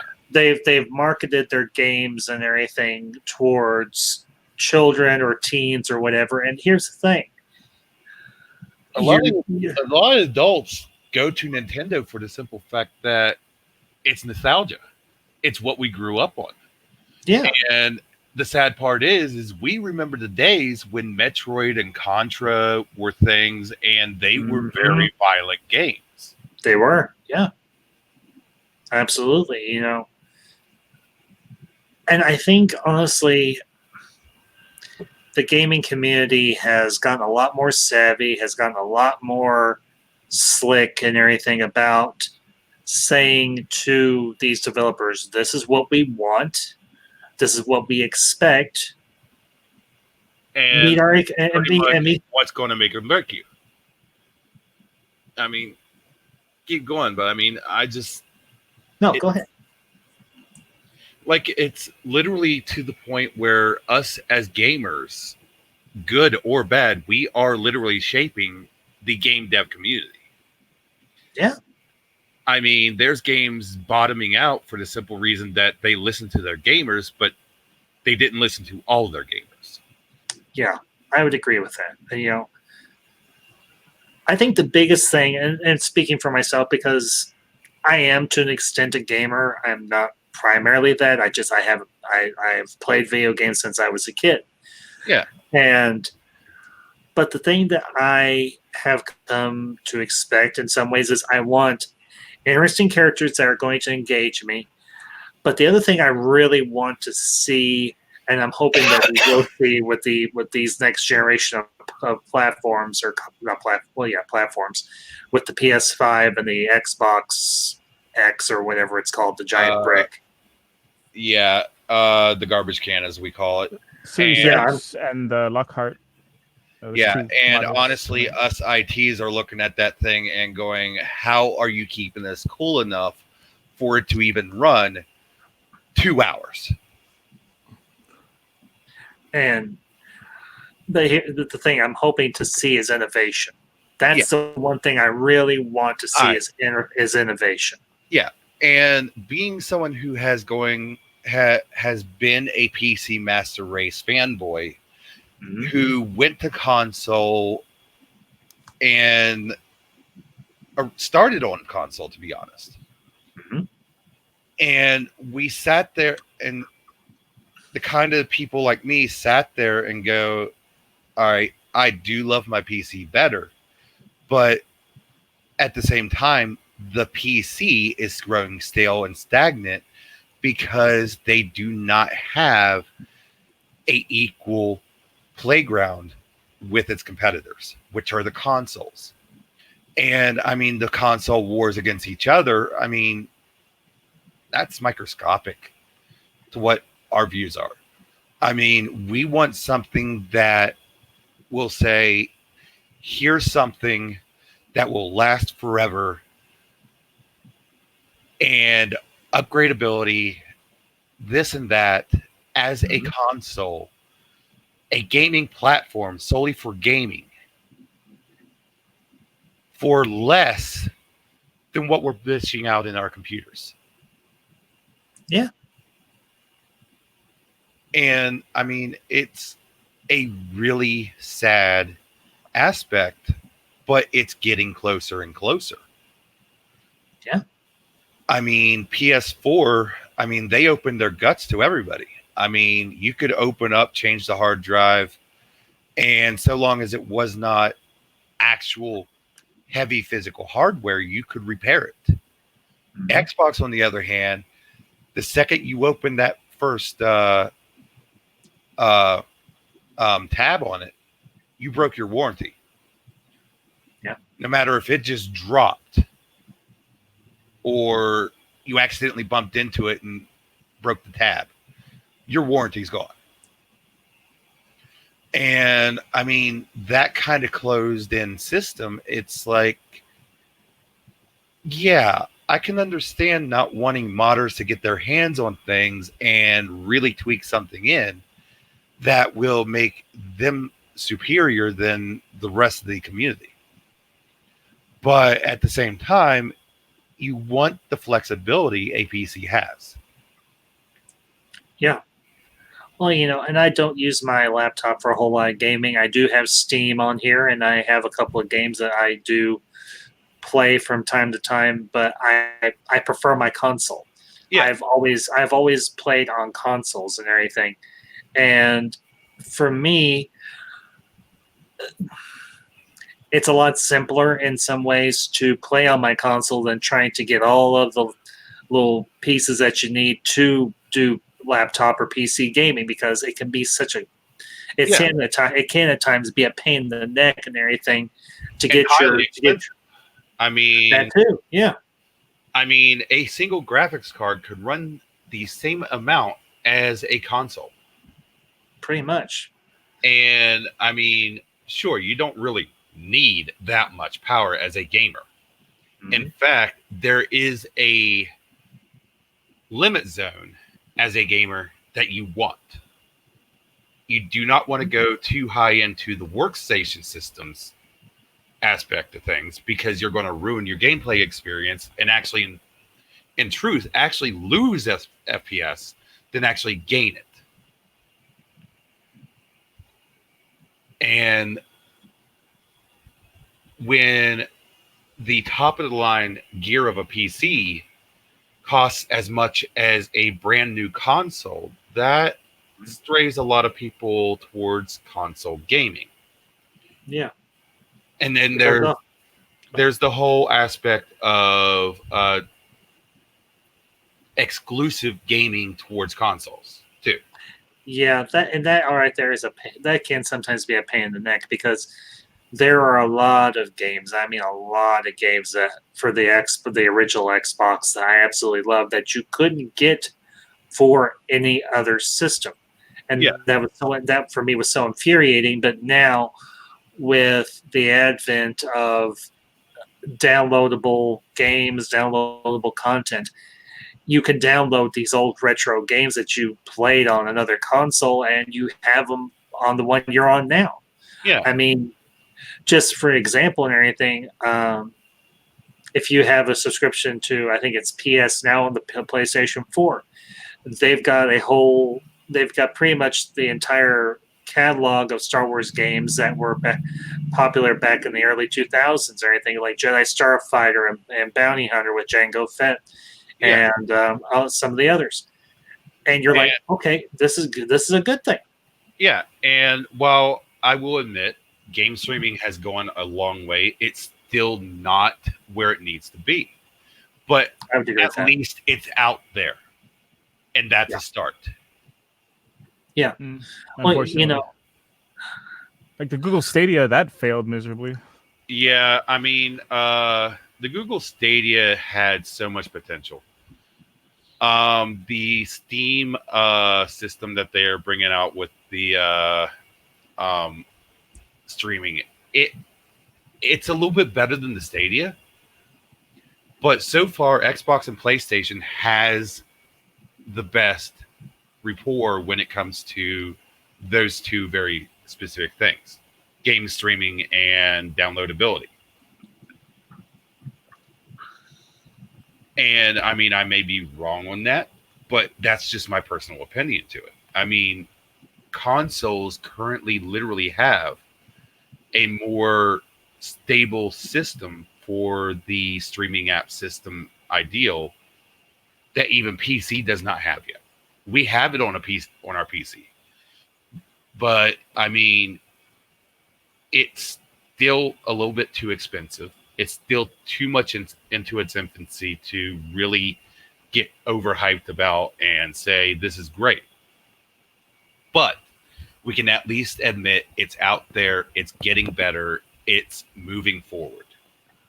Right. I could see in the future that it'll be a streaming world, maybe in 5 to 10 years, maybe. Yeah, I mean, but people still have slow internet. People, the latency and the lag is still bad. Like they're showing on the Google Stadia where they can't even go wireless. You have to have it wired. Yeah, and there's a lot of issues that are currently out there for that right now. But I could see where the future will be there. But I'm not looking forward to it as a game collector. Yeah, as a game collector, I mean, I still have Resident Evil 4 and its original box. And granted, unfortunately, I lost the original book with the CD code, so I had to call up EA and get a new code. Thankfully, they were super quick and super happy to actually give it to me because I provided proof that I had not only the original box, but the CDs inside, and they were in good condition. So, I mean, I could have gotten a torrent, used the CD key they gave me, and still use the same game and add it to my Steam library, and it'd be a legal copy. Yeah.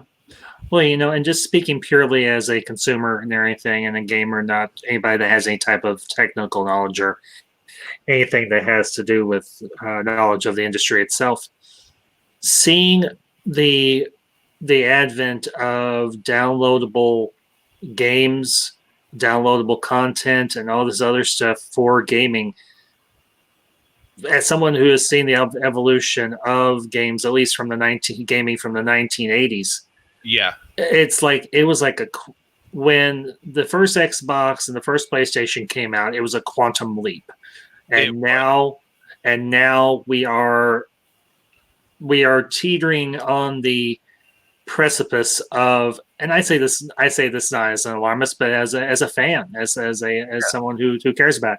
We're teetering on the precipice of virtual reality gaming. Yeah. And it's got to the point where our games are superseding what we can do with our hardware. Yeah. I mean, back then, our hardware was superseding our games. Might help if I unmute. Yes, it might help there. We're actually a lot of things you guys said I want to clarify on. First of all, we do have the speed. Actually, we've recently just broke into having the speed. So the speed is there. The internet speed is there. We don't have because our ISPs are being dykes. Well, not a lot of people don't have the speed. Yeah, there's no reason why your download and upload should not be exactly the same. The only reason it isn't is because they're purposely doing it. It's like trying to say uploading, downloading, it's the same thing. It doesn't take any extra hardware to match the two. They come as a single unit. You should be able to this is the reason why when you get a gigabit router, it doesn't say gigabit up, gigabit down. It's gigabit. That means gigabit up, gigabit down. It's part of the same thing. Your ISPs are actually being pains in the asses and doing it on purpose, and then saying, well, the average user only uses bullshit. The average user only uses that because, first of all, that's all as much as you're giving them, and second of all, there's not that many programs out there that utilize this, and third of all, it's a form of control because they don't want you doing certain things like file sharing. They don't want you doing certain things like everybody having a YouTube channel.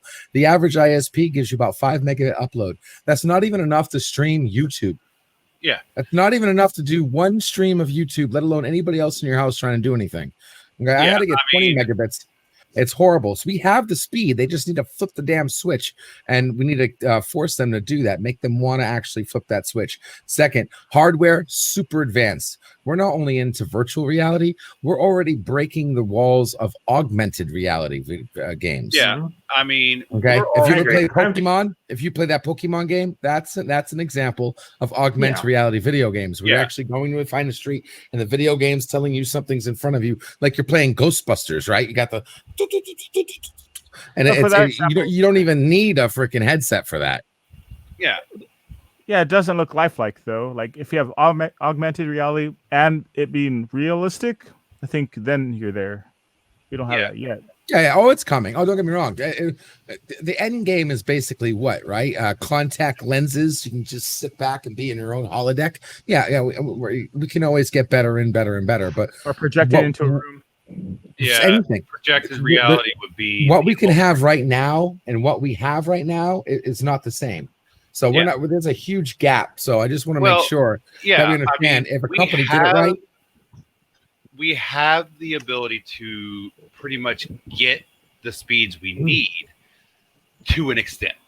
Unfortunately, it has been proven that we need more than gigabit Ethernet to do a steady lagless stream. And and when you talk about it doesn't take any extra hardware, there are some people who don't have gigabit adapters into their computers yet. There's people who, I mean, hell, my PS4 does not have a gigabit adapter. It's an original PS4. So is mine. Yeah. And I mean, even the PS4 Pro does not have the equivalence of a gigabit adapter that you would need. It does have a gigabit adapter, but there are many levels of a gigabit adapter. And we're talking about more along the lines of T1 to T6 connections, possibly even tethered T1 to T6s. And I mean, yes, we have the ability, but it's not going to be cheap for those that can do it. No, it's not. It's gonna, and that's the other crazy thing, because I remember back, I think it was in the late 90s or early 2000s, pretty sure it was early 2000s, when the first DVD players came out, and they were like $200 or $300 a pop, and Yeah. now you can go to Walmart or Target or wherever you can get one for like 25 or 30 bucks. And even Blu-ray and Blu-ray 4K players are not even that expensive, especially the 4K players. We have a 4K player, and it cost us, I think we got a Philips, and it cost us roughly $50.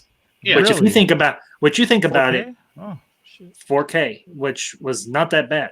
Yeah, when it comes to DVD players, I mean, everybody's going full digital now. I mean, USB flash drives inserted into a small box or the back of your TV, and you watch the TV movies that way now.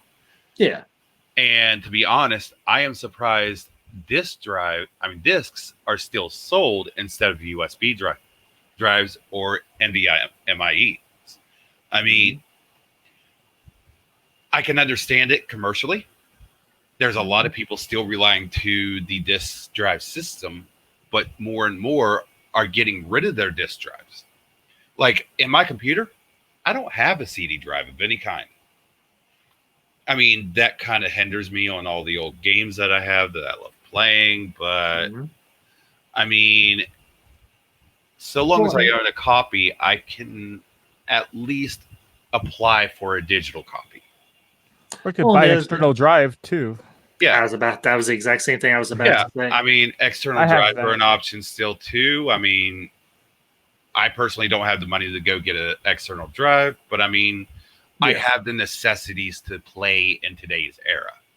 That's all that I really worry about. Well, he knows, and Zachary Gibbons brings up a couple of interesting points. VR gaming has come a long way. Yes, VR gaming. Oh, VR gaming. Let's start with the Virtual Boy. Are you? Oh no! Angels, are you reading my mind? Angels, are you reading my mind? Actually, The Virtual Boy was not let's go virtual back- reality.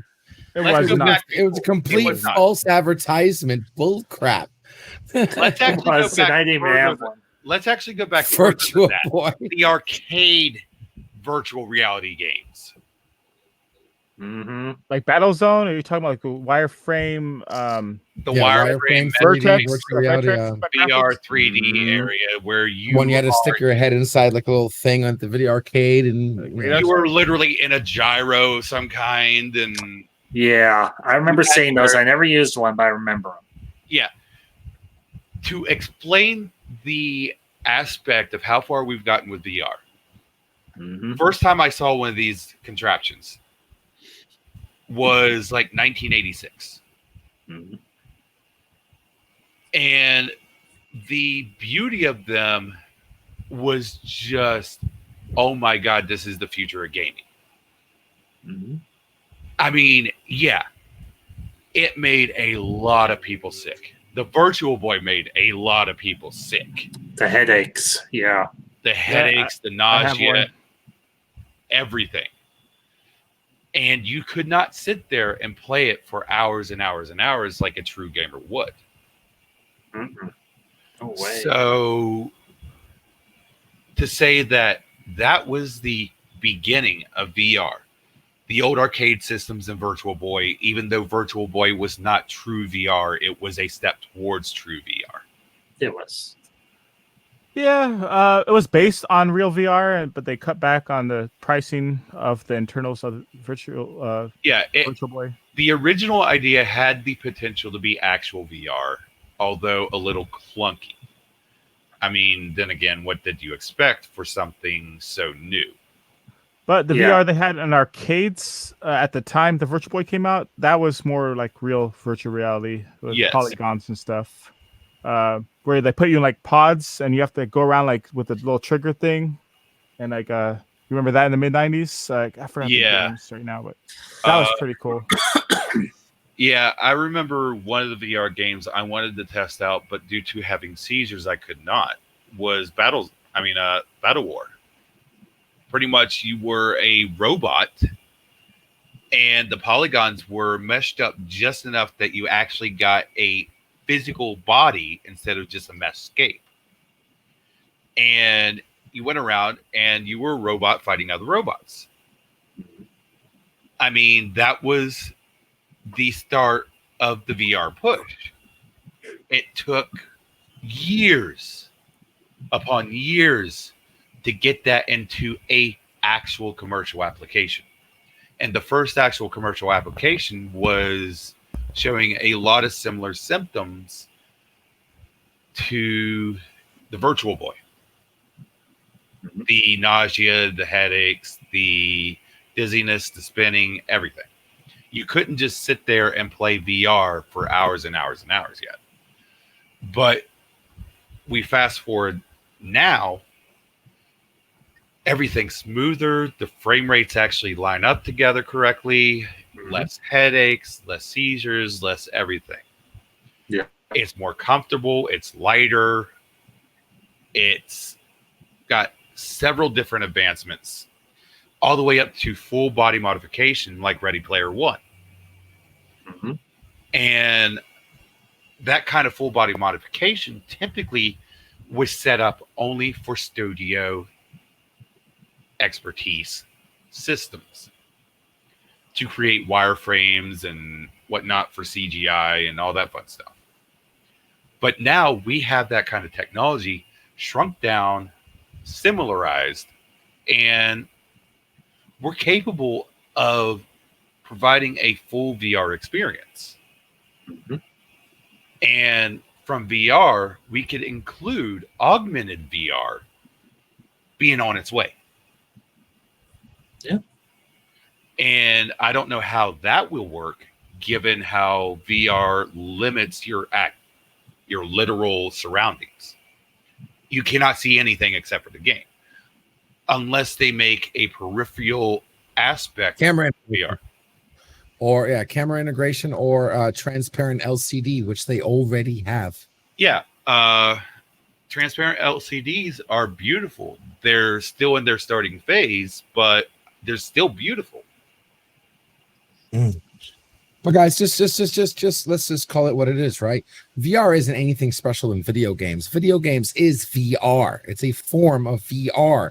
The only difference between what you think VR is the fact that the camera is no longer looking at the stage. It's inside the person. It's just with the camera direction. And with 3D games, that's a simple change.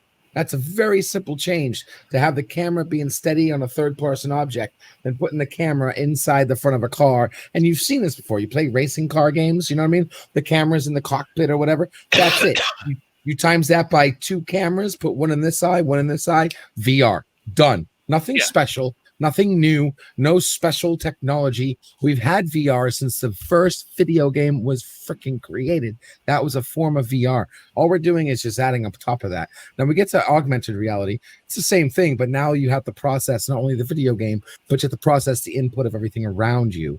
You have to have sensors and knowing where everything is and whatnot, but it's all possible. It's already there. With facial recognition they got going on right now, that's going to be part of augmented VR, knowing when someone's in front of you and stuff. We already have robots that can sense when they're walking and they know they're about to hit something. It's already in the works. Okay. The mathematics are there. We know the mathematics are there. We just got to figure it out and back it up. They just made the new headset now that's lighter than a thing. You can lift it with your finger now. The new headsets are lighter than air. Not lighter than air, but you know, compared to back in the day when it was like 10 pounds. I remember the 86 headsets that they wore. Those things were more like helmets. And they wore like helmets. And with Wi-Fi now, you don't have to even have a wire anymore. You can have the machine doing all the transisting, and you just have the small little thing that receives the signal and it's just a display. That's all it is. It doesn't do any of the calculating or nothing. A couple speakers in the ear is done.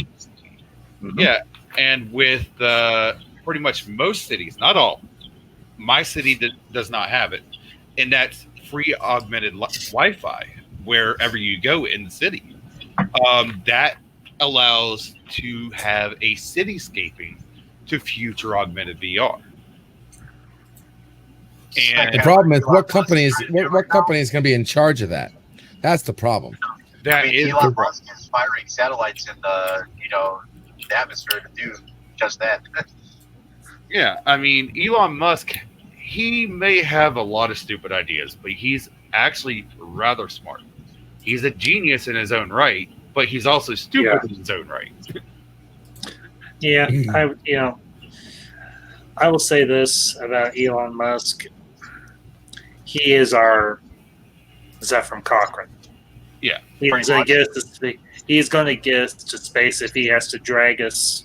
Maybe not kicking and screaming, but maybe he's not as funky as Zephyr Cochrane, but he'll be our Zephyr Cochrane. Yeah, well, because I think Zephyr didn't want it; he just fell into it. You know what I'm saying? As far as yeah, and then I speak. Yeah, Elon. And here's the thing: to kind of change things just a smidge. I figured by the time I saw 2020 or maybe even 2010, because I remember that movie, or shoot, even 2001, I figured we'd have a colony on the moon. I figured we would be exploring our solar system beyond our little world.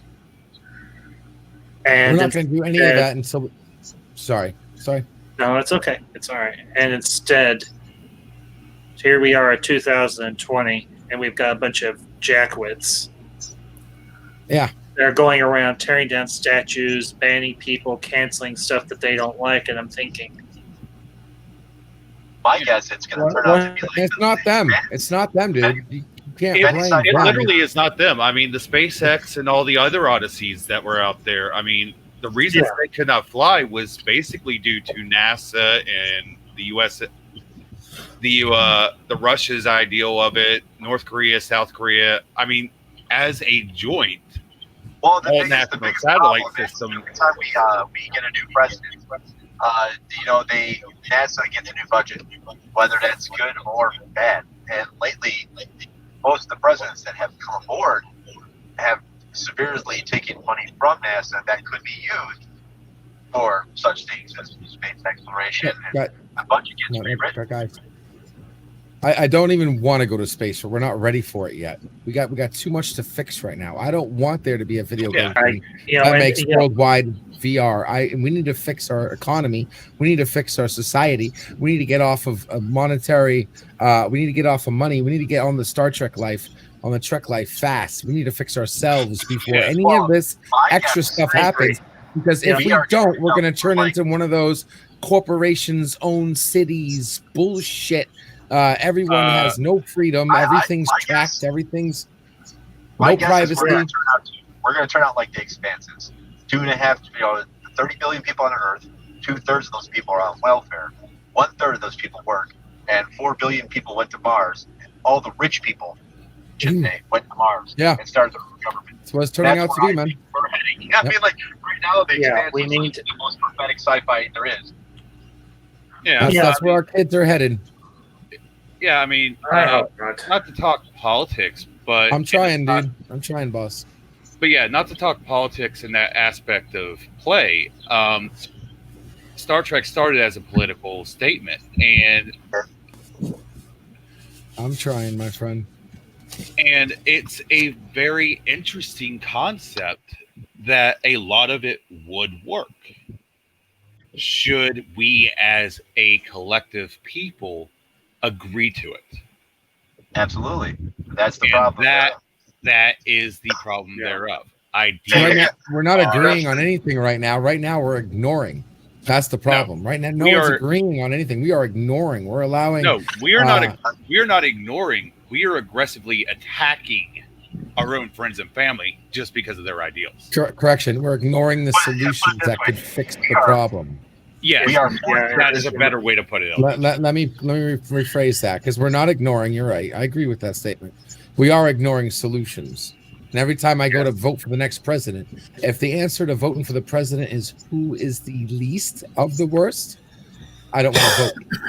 Hillary and Trump, Biden and Trump. I don't want to vote for either of them. Honestly, I'm going to look at the third-party ballot and I'm going to go, all right, who's this? All right, what did they do? No, and then we're in a country that says our vote counts. What about our against vote? Yeah, right. Why can't I say I do not want this person president? What about that vote? Put it this way: DS9's past tense is 4 years from now, and every day it's looking closer like that episode.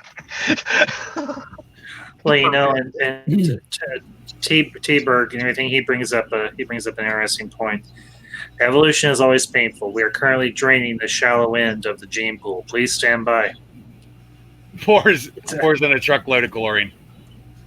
Yes, Adi for president.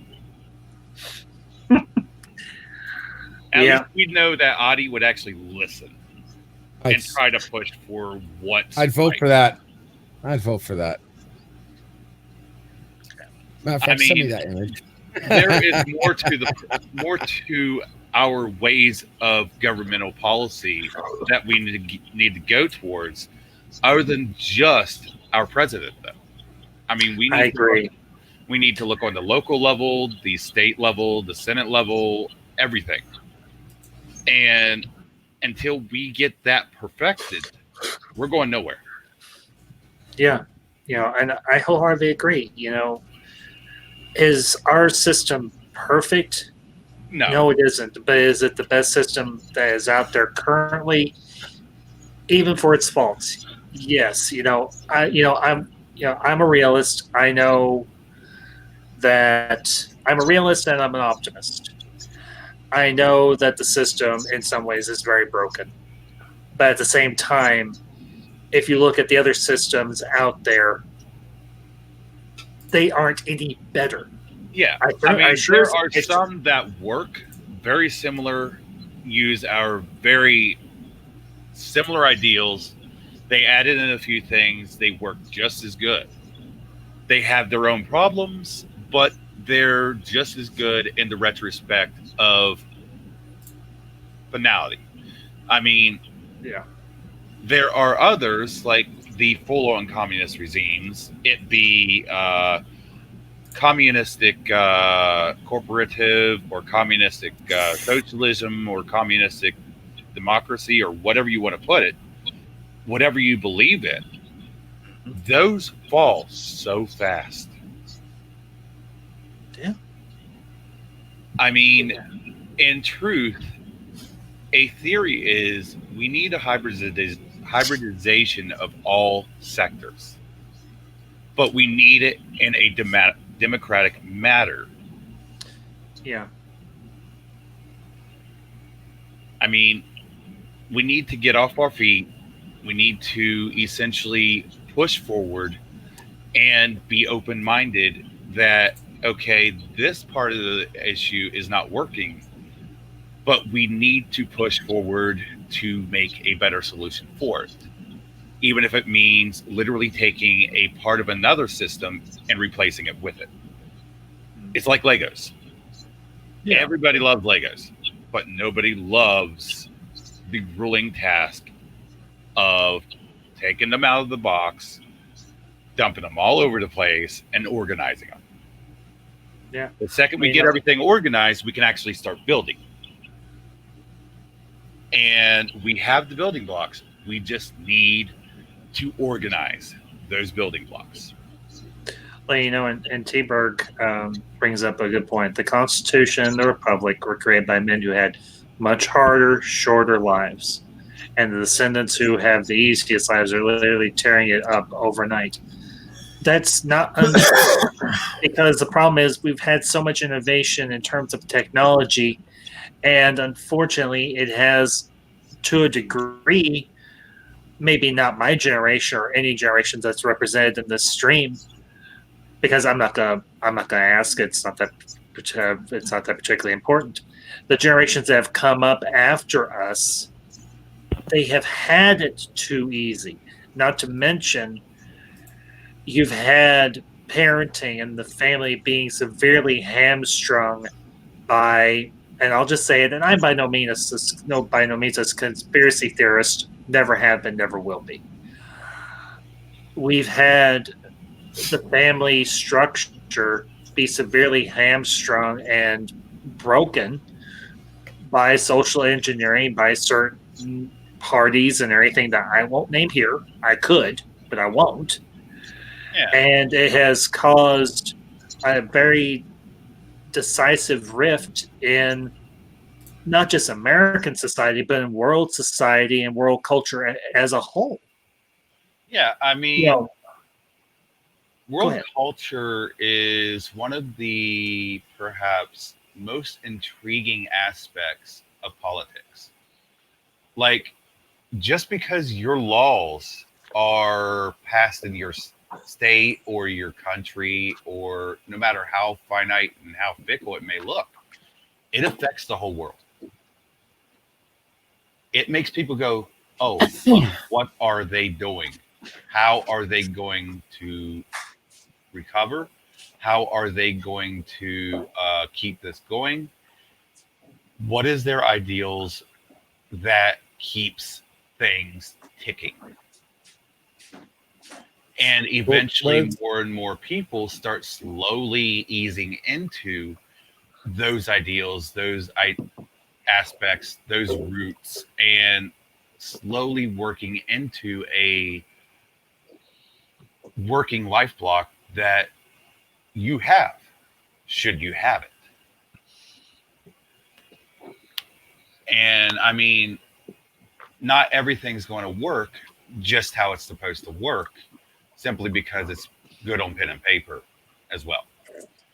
For instance, one state could build the perfect economy, but you try to expand that economy beyond state level and it may crumble quick. Yeah. Yeah, because here's the thing. The economy has been tailored for a specific state that has its own infrastructure, its own community system, its own state government, and everything else under the sun. And here's the thing. With economies, every state is going to have a different type of economy. Okay, I'll use this as an example, even though I know some people may not particularly care for it. If you look at the economic system, if you want to call it that, from the Hunger Games, every district had a particular economy. One was wood, one was coal, one was water and agriculture and everything else. If you had tried to bring in people from a different district to work in an opposite district than what they were accustomed to, they may not be able to function within not just that particular economy, but within that particular culture, because their culture was entirely different. Even though they could have over time assimilated, it might have affected the production within that particular district. Now apply that to the real world.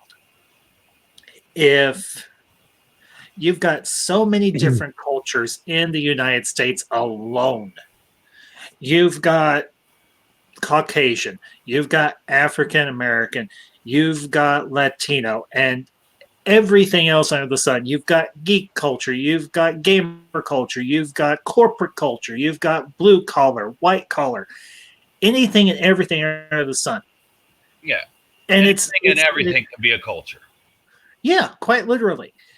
And it's oftentimes difficult for all of these cultures to be able to come together and have a basis of understanding one another, because we all talk different ways, we use different phrasing, we use different vocabulary, quite literally in some instances. Yeah.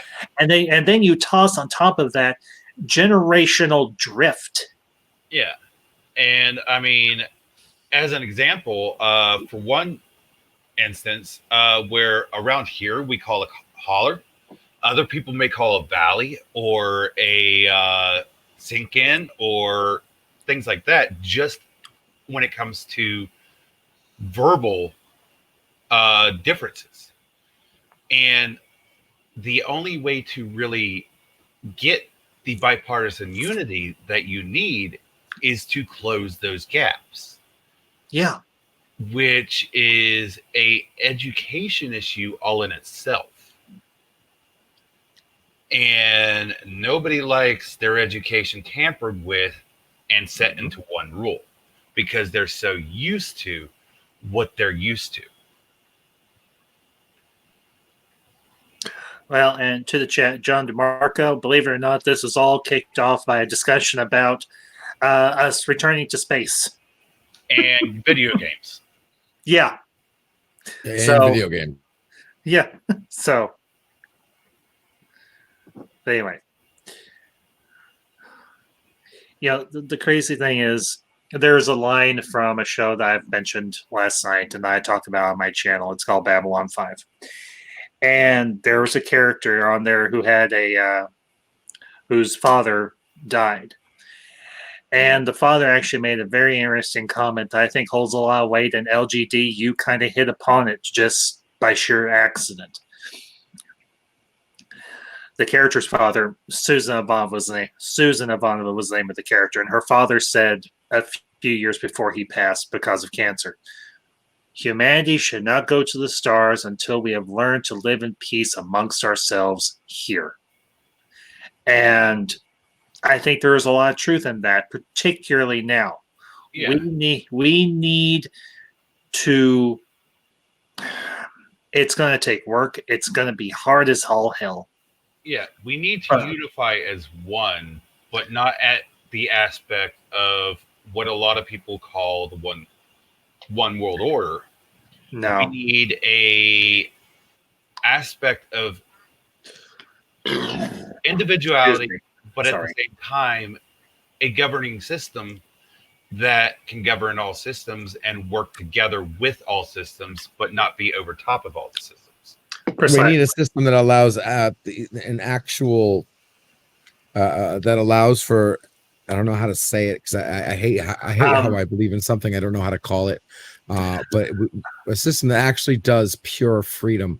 Second note, real quick, Mr. Ambassador, I'm only saying this because English sucks. It might have been hit on by accident, but that's what I believe. That's like something that's been in my mind for a long time now. We shouldn't go there until we're ready.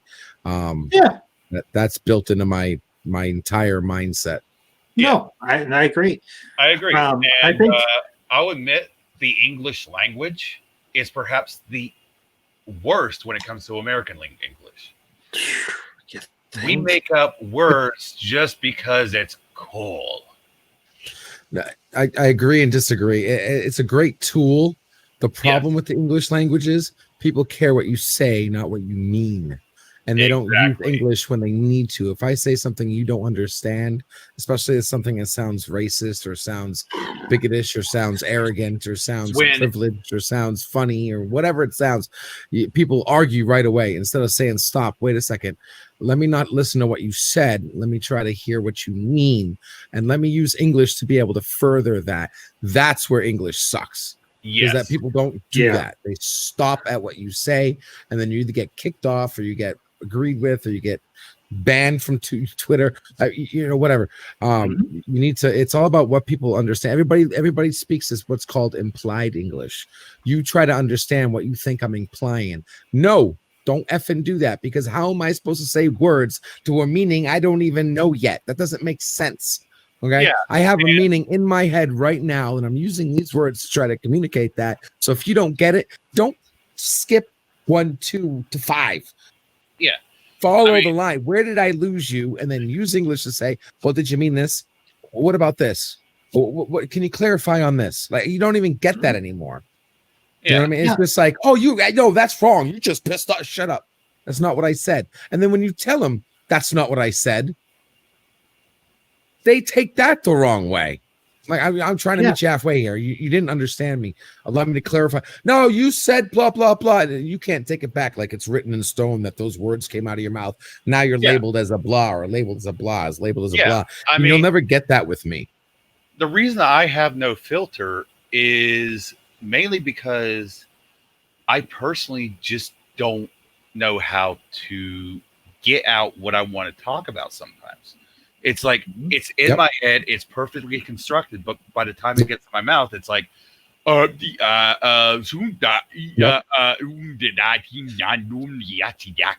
problem. And then for some of us who are ADHD, it's even worse. Or dyslexic. I am ADHD. Or left-handed. And I'm all three. Bipolar is like, that's another one too. Yeah, that's that's a self. That's that. Well, no, it's the same as, because I have to. My brain is already on the next conversation right now. My mouth is way behind. You know what I mean? Yeah. Sometimes I got to slow my brain down. It's like to make your brain's sure going 100 miles a minute, and your mouth can only talk so fast. and be Yeah. legible. Yeah, it's like in other the people trying to aspect, watch The Flash, then- watching fast forward TV. Yeah, exactly. Then on top of the bipolar, you're sitting there like your emotions are starting to twist your brain's thoughts and mold them into what it wants it to be. So you got to be very cautious on how you express and how you explain it, what tone you use, and so on. Because even though I am a very logical person, I think you will all have noticed there are very key features through just vocal language that it literally goes to the point where you can tell where I get amped up. You can tell where I get really low and unconcerned and all that. And that's due to my rapid cycle bipolar. I mean, I could be on top of the hills on one side of the conversation, then all of a sudden, like a split second, I'm down in the dumps. And I mean, it's why I guess it's why I per se ramble. It's because I'm trying to portray what I'm trying to say and do so in a executed aspect of life that everybody can understand, but I know not everybody will understand it, so I have to go a little further sometimes. Well, and, you know, Angelus, here's the other thing. As we've mentioned already, the English language is screwy just unto itself. And when you're trying to use the English language to translate another language, it's difficult. Yeah. Oh yeah. And I'll give a very good example. As I mentioned last night, and I've mentioned on other streams, I am in seminary or anything to be a pastor.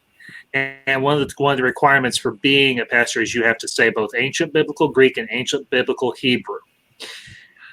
The languages themselves are not that difficult to learn. It's trying to translate the bloody text into English. And when you have learned the English language system since you were in elementary school, our sentence structure and their sentence structures were wholly different. And sometimes a holy pain in the neck. Yep. Also, welcome back, Ellie. I'm pretty fluent in Spanish, and Spanish and English is, some of the words are the same, but I mean, a lot of the phrasing is completely. Spanish is far more direct and blunt than English is. English is far more descriptive.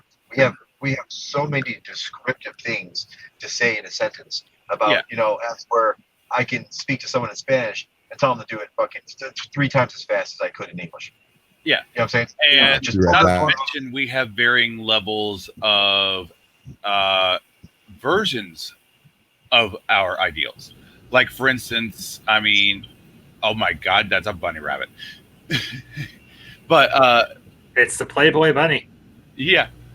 But to put it into example, like, oh my God, that's a bunny rabbit. I mean, that's an exclamatory aspect of the English language. Like, I'm caught off surprise. But, oh my God, that is a bunny rabbit. Just that pause alone in the English language changes the whole context of what was said. Yeah, I mean, like, in Spanish, it'd be like, "Mira de conejo." That's it. Yeah, and it's even worse when you look at the ancient dialects of Latin and Hebrew and all the others. I mean, and if you really want to go back, let's go talk in the Song of Birds, where it's all chirps, whistles, and other aspects of wildlife. The alienation language. Yeah, that's what a lot of people consider it, but I mean, it's a dead language to the point where nobody truly knows what it means.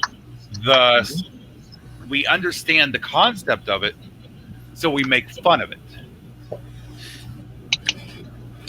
Well, and, go ahead.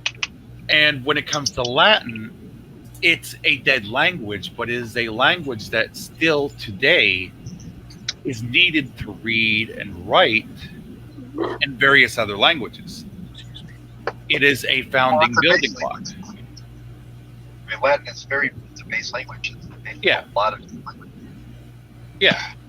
I mean, when I talk about Spanish and Latin being so close together, I'm not talking about Mexicano language, Spanish, or.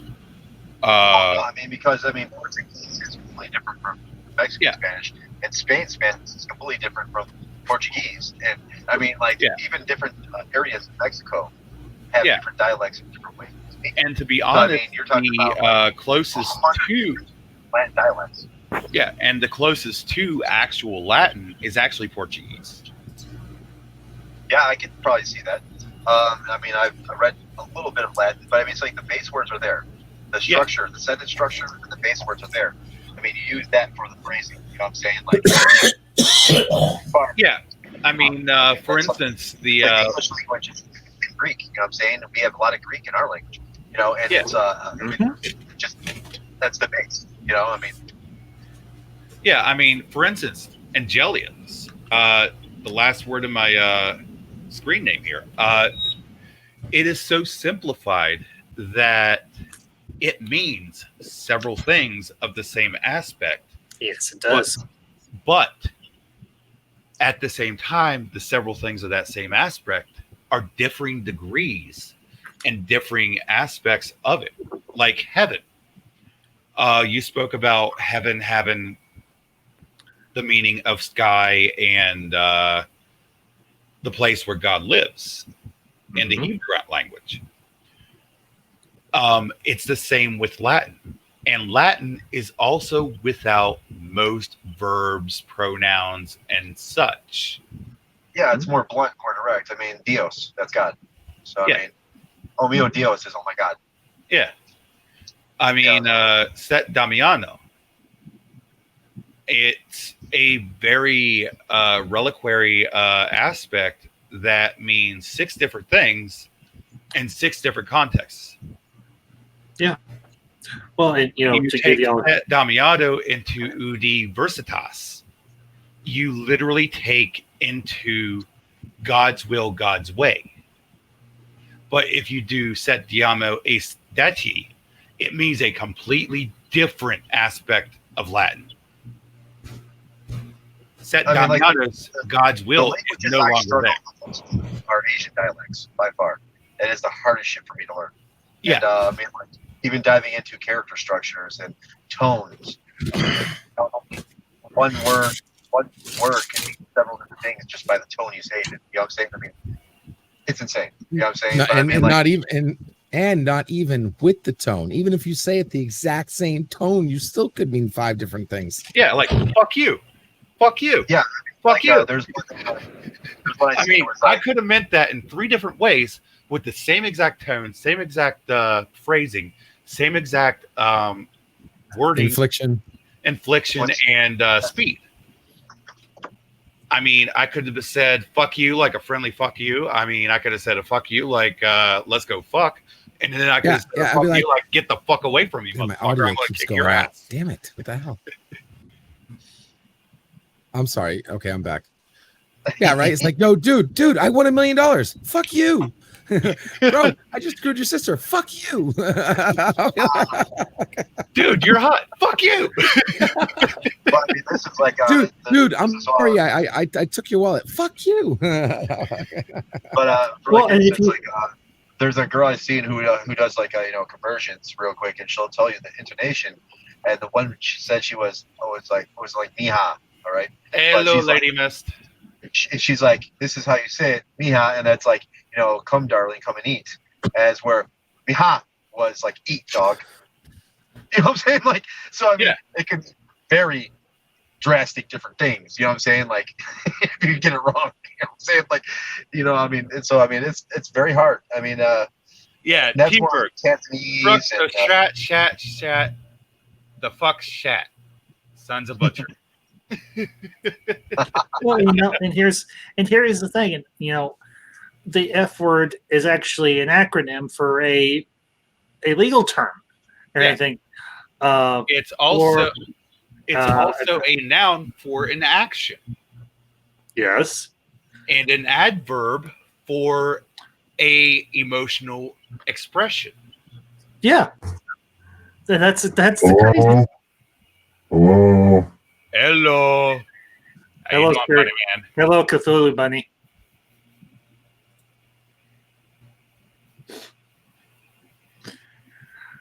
That's just creepy. You think? It reminds me of that game, that Freddy game. I swear to God. Oh, Fridays and Freddy's. I swear to God, that game. Finally, a game that came out that freaked me out again since Resident Evil. What a great game. What's an adverb? Nerd. Dude, We're all nerds here. Stop. Oh my God, dude, stop. Okay. Bunny, quit trying to scratch your cheek on your Darth Aster. before you Yeah. accidentally break it. For unlawful carnal knowledge. Yep, Darth Aster got it. No, that's not Momo creepy. That's like Donnie Darko creepy with that creepy bunny. A movie I have never seen, but I know that reference. The creepy bunny. But I mean, to wrap it up, I mean, that alone could have us in a Gundam Wing situation the second we get into space. Like, the aspect of Gundam Wing is they thought they had a unified government that worked, but the second they got out into outer space, everybody clashed. And that's what started all the wars. It was not personal interest for the most part. It was political. Everybody kind of glad space is so big, and finally people can branch out and do what they want and get away from, you know what I mean, do their own thing. To a point. Kiki, how did we get to Gundam Wing? Gundam Wing is perhaps one of the best portrayals of what could happen should we fail to build unilaterally. I can't talk for a second. Give me a second. Unilaterally as a whole society, as a world society. Because in the story of Gundam Wing, a lot of people broke off because they didn't want to be part of the world government anymore. Because the world government was heavily flawed. The world government thought them as traitors and backstabbers and war criminals and all this and all that for the various acts that happened in their way out. And it's just a snowball from there. More and more and more. Yeah, how to jumpstart a millennial. Yes.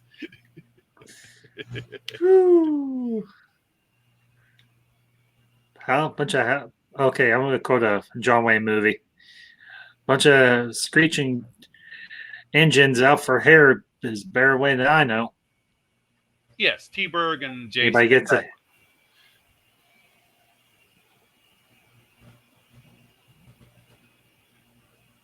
So that's actually from El Dorado. John Wayne, Robert Mitchum, James Caan, and for heaven's sakes, what's his face? Ed Asner. No, Tiki of Doom, El Dorado. El Dorado.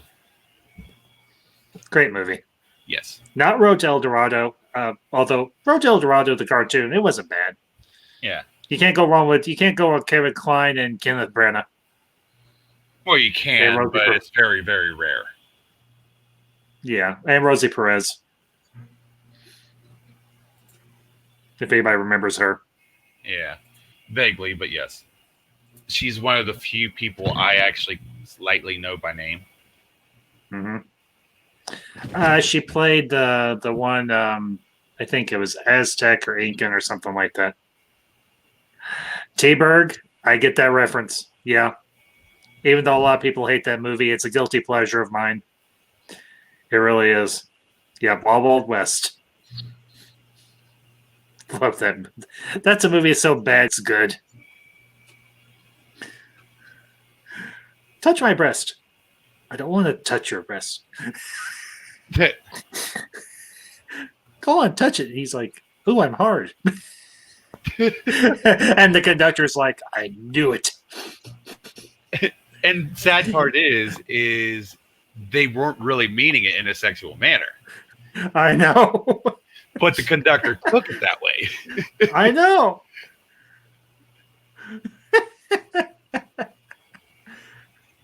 Anyways, I will be right back. I need to get me some brown bean oil and run to the bathroom real quick. Hopefully we can get back into a subject that everybody can talk about and not have to be so serious about. Why so serious? Boobies. Boobies. Boobies. Yes, boobies. Movies or did you say movies or boobies? Boobs. Boobs. Blue-footed boobies. Why do we want to talk about boobs? Blue-footed boobies. They're cute little birds. Oh, good grief. Look them up. They're actually pretty cute. I'd rather not. And of course, Ellie came back in right when I was yelling boobs. Ellie, it's okay. Come in. It's safe. It's safe. It's safe. I'm here. It's safe. As long as No, the it's not. ambassadors. Yes, it is. No, it's not. Yes, it is. No, it's not. I'm Yes, still it awake. is. Nobody let me sleep. Well, you were the one that made the dumb bet, you blockhead. The bet I could sleep. It's just I still can't sleep because nobody let me sleep because they yell I'm cheater when I'm not. I ain't one yelling. They're not yelling. They're not even speaking. They're typing. How can you say they're yelling? They're not yelling. None of us in the stream have actually said you're cheating. Because I'm so tired I can hear their typings. No, you can't. I can. Can't. Hey, Mando Mark, good to see you. Finally, a sane person. Yeah. What is sane? Sane is relative right now. I'm just waiting for the night insomniacs to show up, and I'm gonna take a little nap. Well, I'm going to be heading off here in a little bit because I got church in the morning. Yes, I'm one of those people. I go to church. Go ahead. Last time I walked into a church, I caught on fire. Yeah, right. No, actually, the truth, I ended up in the hospital for 3 days. Why? What'd you do? Trip on a pew and bop your head? No, I was just in there. I worked for this guy. We were in there doing cleaning, and the next morning I woke up and the whole side of my face was swelled shut. Well, how's that the church's fault? I'm just blaming it because that was the last place I was at. Well, for all you know, you could have had an allergic reaction to something. Had nothing to do with the church. Well, I had an infected tooth. Okay, then ergo, it wasn't the church's fault. I know, It was the but tooth. it sounds better though that I walked in there and went. You're brain damaged, DJ. There, I said it. Today we are going off the rails. I am your conductor. And Well, if you're going off the rails, you don't need a conductor. well, the conductor has to throw it off the rails. No, just have one of the passengers do it like, I don't know, Ensign Ricky. Yeah, but we want to do it safely. Ellie said it for me. I'm allergic. Well, and you know, hey, Ellie, if that's your prerogative, that's your right. Me, I go wouldn't to say church. I'm allergic to church. I'm allergic to religion as a unified, degressive religion, which is sadly what a lot of Christianity has become. I would say I would agree. Huh? I would agree with that in certain respects. I've seen, you know, and here's the thing, and not to get super serious again, I'll actually try and make this kind of lighthearted and silly. In the span of 42 years, I have been part of 3 denominations and 1 non-denominational church. The first denomination I grew up in, they went down a road that my family couldn't agree with, so we left. 2010, I became a member of a non-denominational church. That church had a split over the pastor, the old pastor and the new pastor that came in. I left because of my personal principle, not because my faith was weak. Third denomination I was a part of, I left because I was an outsider and they wouldn't give me the time of day to try and be a pastor. I'm now in my fourth denomination in 40 years. And this denomination, of all of them, has been the most decent. And will actually work with me to help me become a pastor. Yeah. I mean, so yeah, I have seen the hypocrisy of organized Christianity, and does it make me sick? Yes, it does make me. It does make me sick. All right. I hate the fact that there is hypocrisy in religion. I hate the Okay, fact that there's let's go back to hypocrisy. boobs. Period. Yeah. Let's go back to boob. Boobs. Boobs. Well, God made boobs. God made Boobs. woman, ergo. God made woman, ergo. He made boobs. Boobs. Oh wait. We gotta get this thing lighthearted. We gotta get happy again. Who said we weren't happy? Hey guys, give me an old arcade game you loved. One of your favorites. Altered Beast. Okay, give me another one. Altered Beast. No. Okay. LG.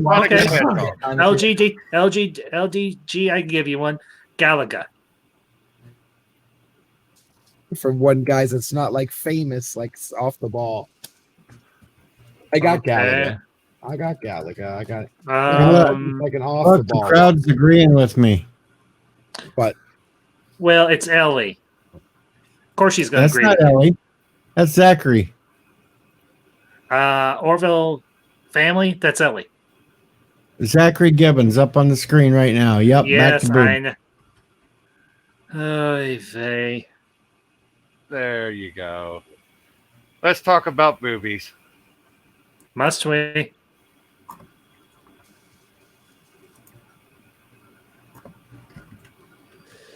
Well, should DJ approve it? We'll talk about movies. Who cares what DJ thinks? It's just his channel. No, the picture. And it is completely non-lewd. That's the beautiful part of it. Technically speaking, it is somewhat lewd. No, not this one.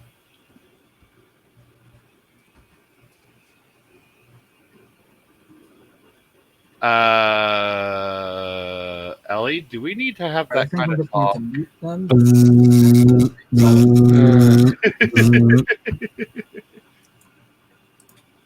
Oy vey.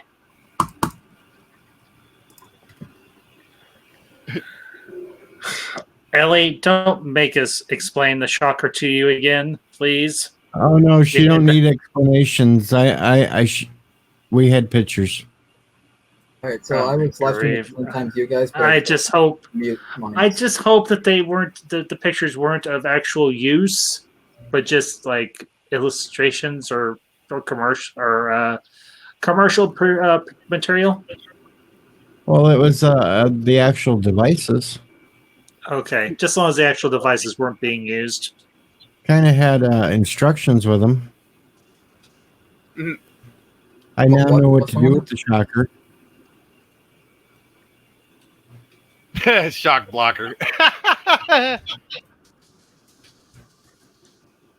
Oh, good grief! Oh God, Zachary, really? I'm just a little confused on how they think they're going to open that little tweezer thing up. But yeah.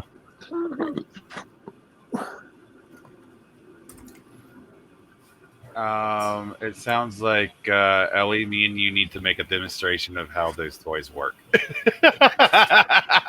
Okay. Well, they weren't moving. The ladies were just pics.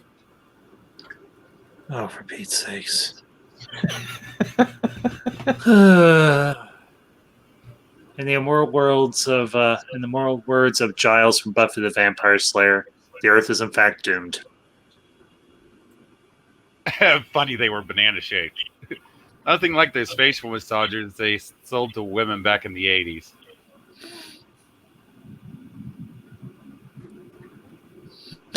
And no, not finishing the subject. We finished the subject last night, Zachary.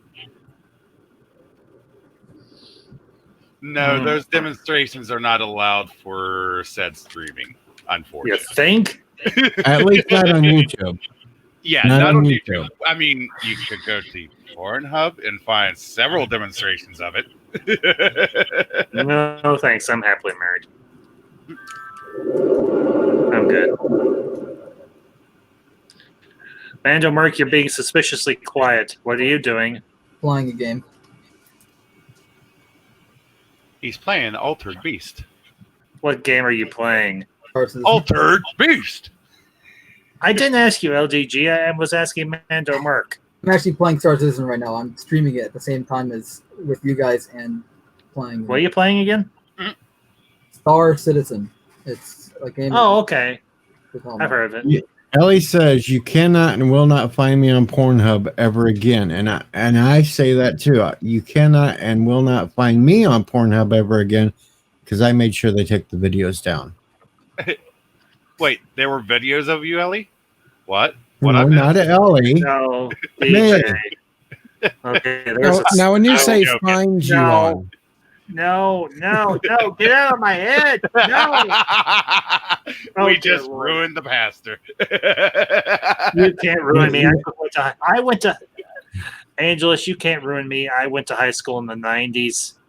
You know, somebody had to produce those quicksand porn videos.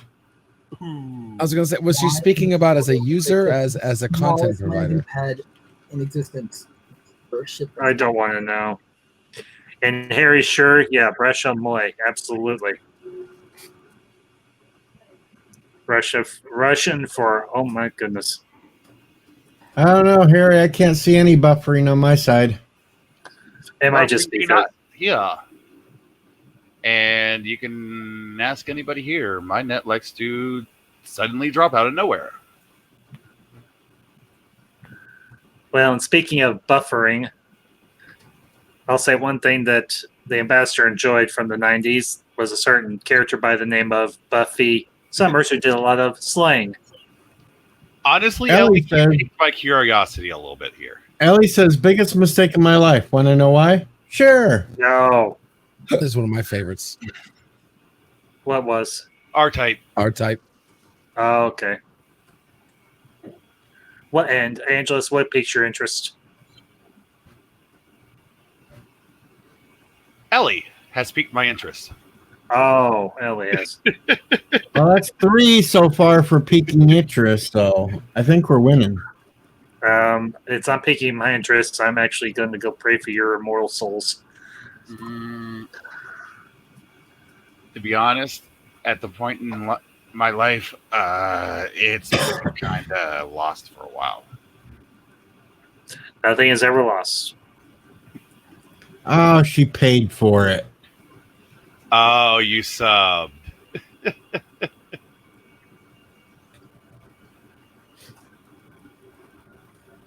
Don't pay for it. Yeah, never pay for porn. Never, ever, ever. Don't have to. I'm married. Hey, a It's wife plenty is of- perfect porn. There's plenty of free out there all over. Yep. Even if you got a pair of binoculars and you stare out your window at the neighbors, it's free. Or a few good friends willing to do some things. I mean, it's free porn. DJ, go back to sleep. I gotta wait till the Insomnia crew show up.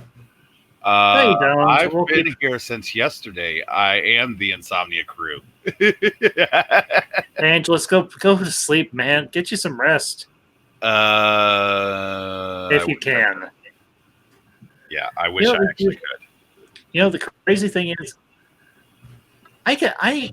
I can sleep anywhere. I can sleep in the back seat of a car that's three sizes too smaller than me. I can sleep on our couch. I can fall asleep in my recliner or my bed, and within 5 minutes of me laying my head down, I'm out. Yeah, I mean, personally, when I actually do get tired, I can zonk out right in the middle of the stairs. That's not a good thing. No, that's not a good thing either. I explained why people keep tripping. Yeah, people be tripping all over me. People be Trying to tripping. rub off the floor. Okay. I got a fun topic. Comedians of the 90s. That's a good topic. I think that's something. I think that's something we can all talk about. That's Why not? good. Why not broaden the search and comedians of all time? Because then we'll be going all night. I guess. Never mind. Okay, Good thing. Mando Mark, you open the door. In other words, you're saying we'll be going all night long, all night. You can do it. You can do All it. night, All night. Phil Hartman's great. all night long. Oh, God. Mando Mark, you did it. You opened the door. Or as DJ and Ellie were trying to, the road that DJ and Ellie were trying to lead us down. All the memories. Memories pressed against the cheeks of my face. Memories. No, There never. we go. Nice. No.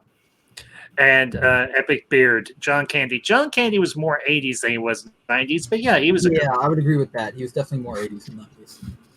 Well, especially with Uncle Buck. Uncle Buck, he was even in Splash. Yeah. And of course, planes, trains, and automobiles. all I gotta say is you might be a redneck if. Jeff Foxworthy. Yeah. I still think Phil Hartman is great. He's definitely 90s. Yeah. Phil Hartman was good. Phil Hartman. He had some good stuff. News Radio. Ellie, he wants to SNL break your skit. mind too, but he does not understand how tainted mine has become. Colon I don't think Blow. he wants to Anyone know how remember the tainted mine Colon has Blow become. commercial? Say that one more time, Mando. Anyone remember the Colon Blow commercial from SNL?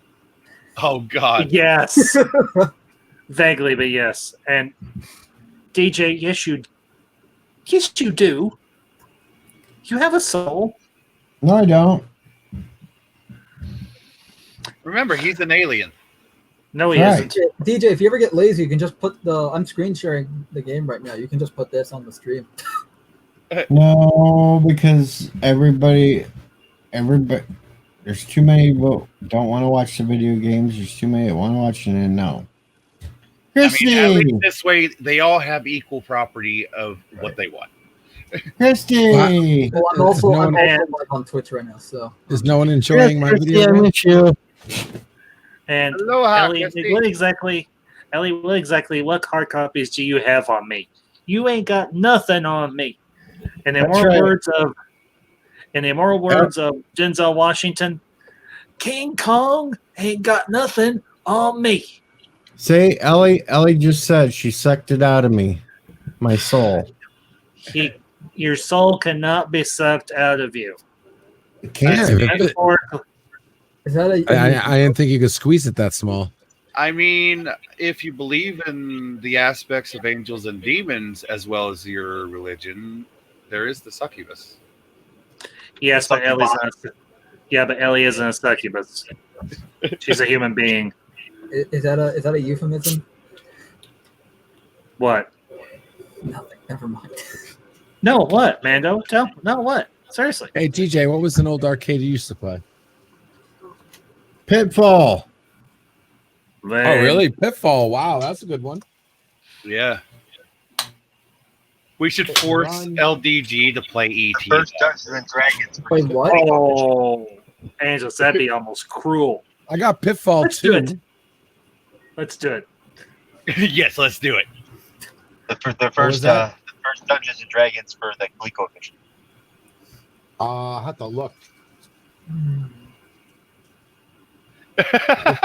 Ellie.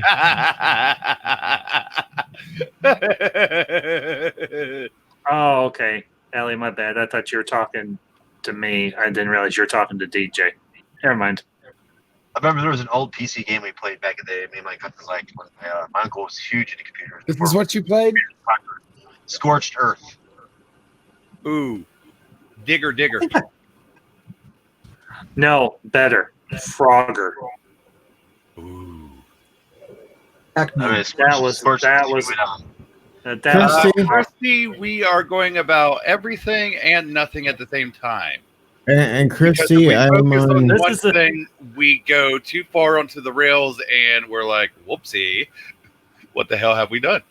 I'm almost up to hour number 29. Yeah, Of the 48 hours. Okay, Ellie, what hard copies on me do you actually have? Because we've only interacted once, and that was last night, and that was on here. So what exactly did I say that was so controversial that you think you can blackmail me? Because you can't blackmail the ambassador. Sorry. Diplomatic immunity. Diplomatic immunity. This bang. Right? I mean, like, every time I hear that actually- word, that's the first thing I think of. Actually, It's just Angela, been revoked.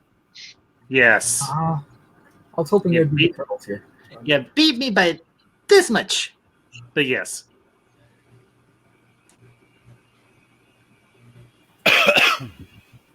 Oh. Epic one-liners. Oh god, I love those old movies. They had some of the best. Action Jackson. Remember that one? What was the one-liner from Action Jackson? I wouldn't know. I've never seen Action Jackson. How do you want your Ellie, ribs? Here's a question: does it still exist off of Pornhub? I don't want to know. I really, really don't want to know. You see, that is nothing, but that is how it always begins. Very small. Big Trouble in Little China. Oh yeah. You just listen to Jack Byrne on Dark and Stormy Night when the rain's coming down and sheets thick as lead. When a 7-foot maniac taps your favorite head against the back of your head against your favorite bar room wall, looks you crooked and says, "Have you paid your dues, Jack?" Well, you look that sucker right back in the eye and says, "Yes, sir, the check is in the mail." Well, I'm not saying I've been everywhere and seen everything, but this is an awfully big planet to think that we are all alone in this universe. All right, Christy, have fun swimming. That is true, Ellie. I mean, how a lot of people are. There's copies somewhere. How about rely on what you know, not what you see. Good quote. Marvel versus Capcom. Which one? Ask LDG. I'm not sure. The first one. Oh, okay. I actually remember playing the first one. That was a good one. I only played 2. Yeah. Was that the one with Onslaught as the final boss or somebody else? Oh, do you remember the makes sense. original X-Man game? Yes. That With sucker was Nightcrawler? That was a. Are you talking about the arcade one? Yes. Oh yeah. There's a vintage toy store and everything where my hometown, and they have one of those. You pay like $5 or whatever, you can play for like an hour or more, and they actually have they had both the old X-Men arcade game and they had the Teenage Mutant Ninja Turtles arcade game. Oh, those were fun. It was like the 4-player ones. And me and a friend of mine from high school and everything, we went there one night. We spent we actually paid for 2 hours and we just went through practically every single game in the room. We just beat all of them. Man, it was so much fun. Oh, excuse me. LDG, quit button mashing. Come on, dude. No, button mashing is fun. Button mashing, button- dude. I rocked at these games. It's just taking a minute for me to remember. Don't button shame him. There's no button shaming here. Don't button shame. I Button can't lives switch my matter. character. There we go. Finally. To the super. Ooh, I found Can a you hot do it box. again? Yes. Like legitly, can you do it again? I just did. Are you paying attention? Yeah. No, obviously he's we all not. come from we all come from an era where you hit the Right button there. There you harder, go. You happy? stronger. Finish him. Finish him. Finish. You gotta hit the button. The harder you hit the button, the stronger the attack becomes. Finish him. Mortal Kombat. Yes, you I have are got right. to review. I have got Oh, to here we review go. that movie. My favorite character. I have got My- to my review friend- that movie. My friend forced me to watch Mortal Kombat Annihilation. Oh, you poor Mando! I am sorry to hear that. I truly am. God, it's so funny. It's so bad. Annihilation is one of those it's bad, but is a guilty pleasure though. Yeah. But personally, the first one's so good. Yeah, the first one is so goddamn good. I have got to review that thing. It's got Christopher Lambert, one of my favorite actors ever. Yeah. Who First played he Raiden played- in both of them again? No, he did. Another actor played played who? Raiden in the second one. Well, No first idea. and second. I thought it was the Well, same. no, it wasn't. Christopher Lambert played Raiden in the first one. It was some other rando and everything that was in the second game or a second movie. Welcome back, Ellie. The only thing I remember is the actor who played Raiden in the second movie. He had a part in the movie Girl Next Door with Alicia Comfort. If anybody remembers that movie. Oh, American Beauty was an interesting one. No, not American Beauty. I know, but Girl Next Door reminded me of American Beauty. I don't know why. I guess. I don't know what it is about American Beauty. I mean, I can't personally say it's good or bad because when I watched it, it was kind of off for me. You get what I'm saying? Yeah, it's honestly, I think it's more like District 9, but with less times you have to watch it to understand it. I could see that. And to be honest, I only watched it once because at the time I didn't have the attention span to have that kind of ideal and sit down and watch a movie over and over and over. I hear you. It's a little gross, but Well, the other, American Beauty's not a bad movie. Yeah. But Zachary Gibbons, it's creepy. It kind of is just with the cast. My cat. Just with the cast, I mean, you got Thora Birch, you got Kevin Spacey, whose name you really shouldn't speak anymore because you've got what's her face? For crying out loud, the one that plays the mother. I can't think of her name. DJ Yada Bunny? No, that's not it. But yes, I see he's wearing the bunny hat again. And then of course you got the creepy bag boy. Yeah. And it's all over this one just barely legal teenager. And it's like, yeah, played by Mina Sorvino. Yeah. I think or Suvari. No, Mina Suvari. Mina and Sorvino. what's bad is the one that actually gets the closest with her is the one that shouldn't have. The married guy. Yeah, you think? Now, are we talking about the creepy weird guy in the movie or the creepy weird guy in real life? Unfortunately, that could go both ways. I know. By the way, say hello to the blue-footed boobies. Off the coast of Ecuador. Yeah, Zachary Gibbons, you're not entirely wrong. You are not wrong at all.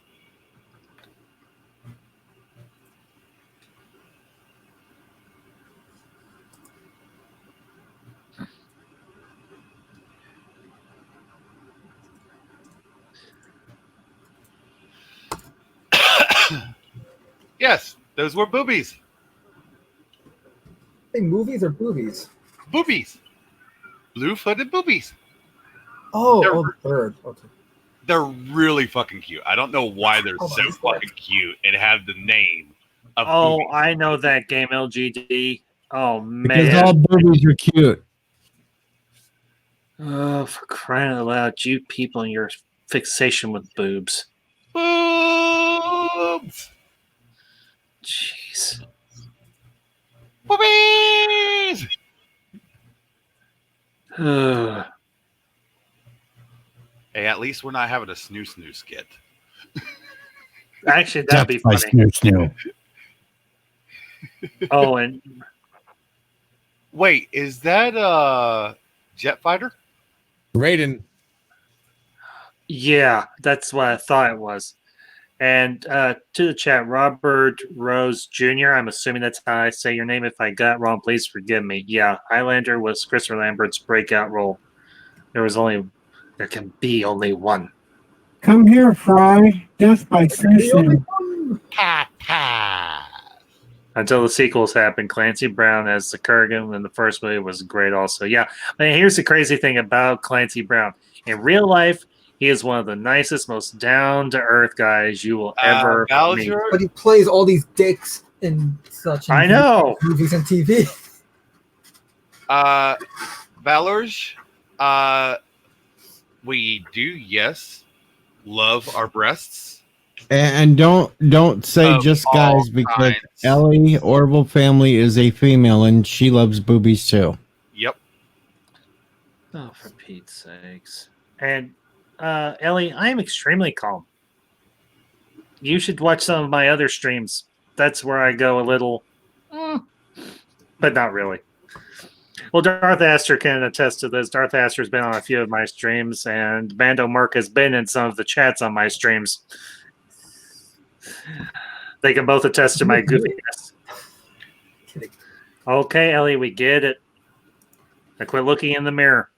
Ellie loves boobies so much she even has a pair of her own.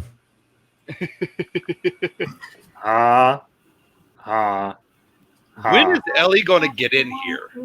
Or is Good she question. I don't know. I threw a link out earlier. I thought she'd jump up, but Yeah, she's always been dodging the link. It's like she'll stay in here for a while and then say, "Oh, I just came in to give you guys love and check on DJ." And it's like, but we just sent you the olive branch.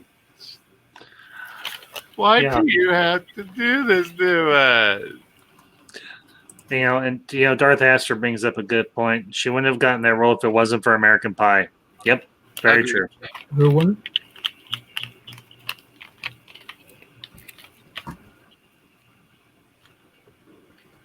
I don't have boobs though. I have moobs. No, you don't. You have X. Movies. No, they're soft and they're moobs. Moobs. Super moobs. I can show them to prove. I'd rather you didn't. I think There's we- I some think- things- I think we already there are some things that should not see the light of day, and that's one of many. Yeah. They're still perky though. Ellie, for the sake of the stream, I'm just going to shut up right then and there on that. DJ, go away. I will when I get some more in here that can hold the night stream for a while I nap. I mean, if we had Ellie, we could definitely hold it. We've been Well, talking I this whole can't. damn time, for God's sakes. You I should have know, had but that. I mean, I've been holding it for what? Yeah. We I could thought you say were something. napping, for Pete's sakes. Yeah, no, so I did wasn't. I. I was At one listening to you point. guys the whole Yeah, time, Monty thinking to doesn't myself, sleep. when are they going to stop this computer chat? Yeah. Well, excuse that's us. I the thought we beauty of were here. on I the- thought we had freedom of speech. You did. That's why I We- didn't say it out loud. We do until YouTube says Until you say something about boobs, then it's like, no, we can't get off that subject. No, I mean, are you kidding me? Did you Mary Mayhem a month or two ago? They were talking about dildos and they had pictures of dildos on the screen. It should be up to the chat. Do you guys want us talking about boobs? Give us a 1. But yes, in terms of what we're talking about, yeah, no, that's up to them. T-Berg called the quest line on people standing. DJ. DJ, you don't count. Son of a bitch. Hashtag cancel DJ. Oh, good. Finally. Do I count? There we go. All right, we got a few ones coming. No, if Yeah, you're in I'm the so chat, if you're in the delay. stream, you don't count. Only people who are in the chat count. 8675309. Oh my god. Epic Beard, that's a good one. Oh man. One. Why does he just have a bunch of ones? DJ, you still don't count, and Angelus, neither do you. You're both in the stream or have been in the stream. And LGT, you don't count. Why am I the only one that's being rational here? No. I'm declaring one for boobs. I'm No, not- wait a minute. The Rational Roundtable is tomorrow morning with Anti-Trekker. Why can't it That's be pretty tonight? fun. What's the Rational Roundtable? Please explain that to me. Rational Roundtable is when Anti-Trekker discusses God and stuff. Oh, Isn't that called something else though? Yeah, it's called church. He calls it church life, which I can Church respect. life, yeah. I thought Rational Roundtable was I don't know because I thought that was his 3D printer stream. Beard, you remind me of an old song. 8679. 867-5309. Yeah. See, Ellie's got the better number now. Oh, for Pete's sakes. I feel like I'm back in high school. Hey, dude, guess what? I did 69 with the girl the other night in the men's locker room. Hey, it could be two girls 69 and now in Ellie's case. Guys, I mean, and she's just sitting back watching. I mean, in today's society, I mean, who the hell knows?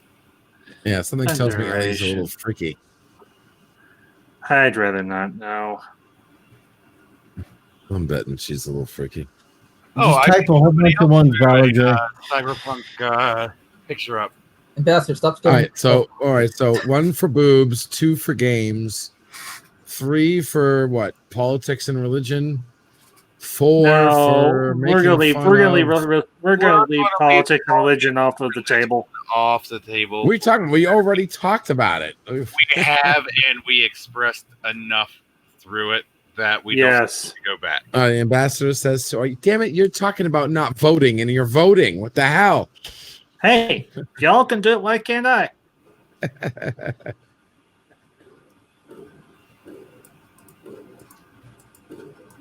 I'm gonna throw a couple dogs on the grill. Freaky. Yeah, I had a feeling. Ellie, we don't want to know about your private life. I do. I do. All right, this is where the panel gets to vote. Who wants to know about the freaky deaky of Ellie?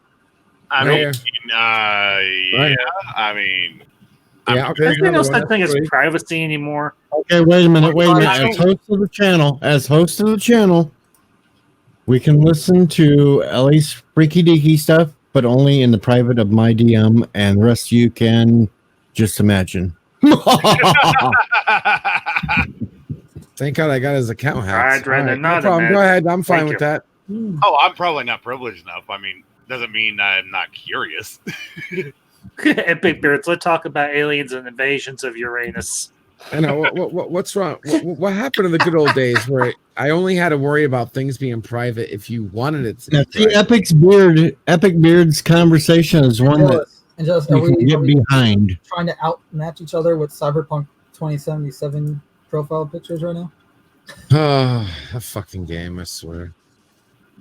And I think we kind of burned into the ground with DJ. No, Epic You Beard did the made a first thing. comment. People will watch you sleeping. I don't know why, but they will. No, Epic Beard was like, let's talk about aliens and invasions of Uranus. And the DJ said that's a conversation we can get behind. Here you go, DJ. Dad jokes. Seriously. Dad jokes. No dad I'm joke. old. What can I say? Okay, Ellie. Fine. I'll ask you anything. What is the average speed of and velocity of a swallow?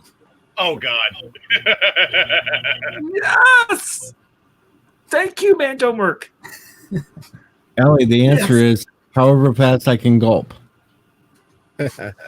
No, it isn't. That's not the answer. The answer to that question is another question. Is that a laden or unladen swallow? In high school, in chemistry, that was not chemistry. In physics, that was a question on a test. Alexa. And you had to and they expected a real answer.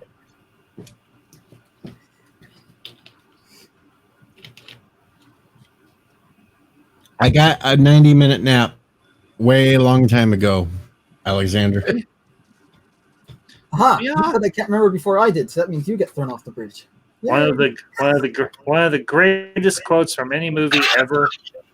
Yeah, the knights will say.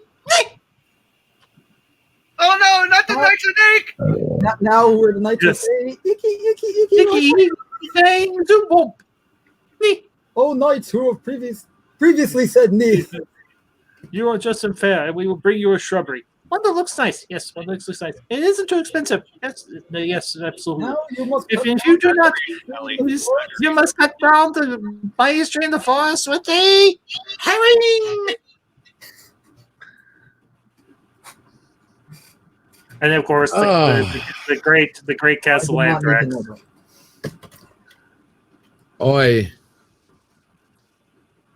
It's gonna be one of those nights. It's always it's always one of those nights in the Castle Anthrax. I mean, it could be a lot worse. You know, it was so funny you say that because DJ got a package the other day. He's like, "Oh look, someone sent me a package. Let me see." Like somebody, like a fan or something. And I see him about to open up the package. I'm like, man, if I see some white smoke like puff out when he opens, I'm gonna be so pissed. I'm saving you from the peril. No, I want to go and face the peril. No. It's far too perilous. Mando, I think you and I could almost quote that movie verbatim together. Oh yeah. Bring out your dead. Honestly, I'm not dead yet. Oh, that would be dead yet. You'll be stone dead in the cloaks. Honestly, the parts I love. Whack! The monks and the Black Knight. Those are my two favorite parts. You ever see the It's Fallout? just a flesh wound, but your bloody arms cut off. You ever see the Fallout New Vegas Black Knight? I can't say that I have. It's essentially just a video of the Black Knight scene, but in like a Fallout New Vegas style combat. So like you have the VAX, which is a combat system that they use in the Fallout games. Yeah. And it's hilarious.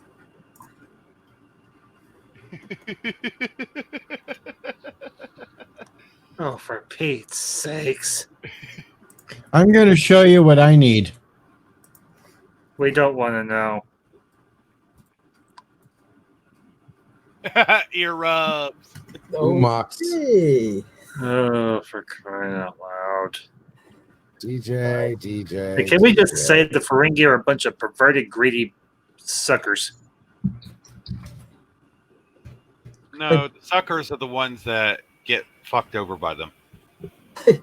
My best friend loves them. Good one, Angelus. Yet he says that they're a stereotype of him, and it's hilarious. But back to my Python and the Holy Grail. Yeah, another favorite scene of mine. Oh, for heaven's sake! The giant two-headed knight.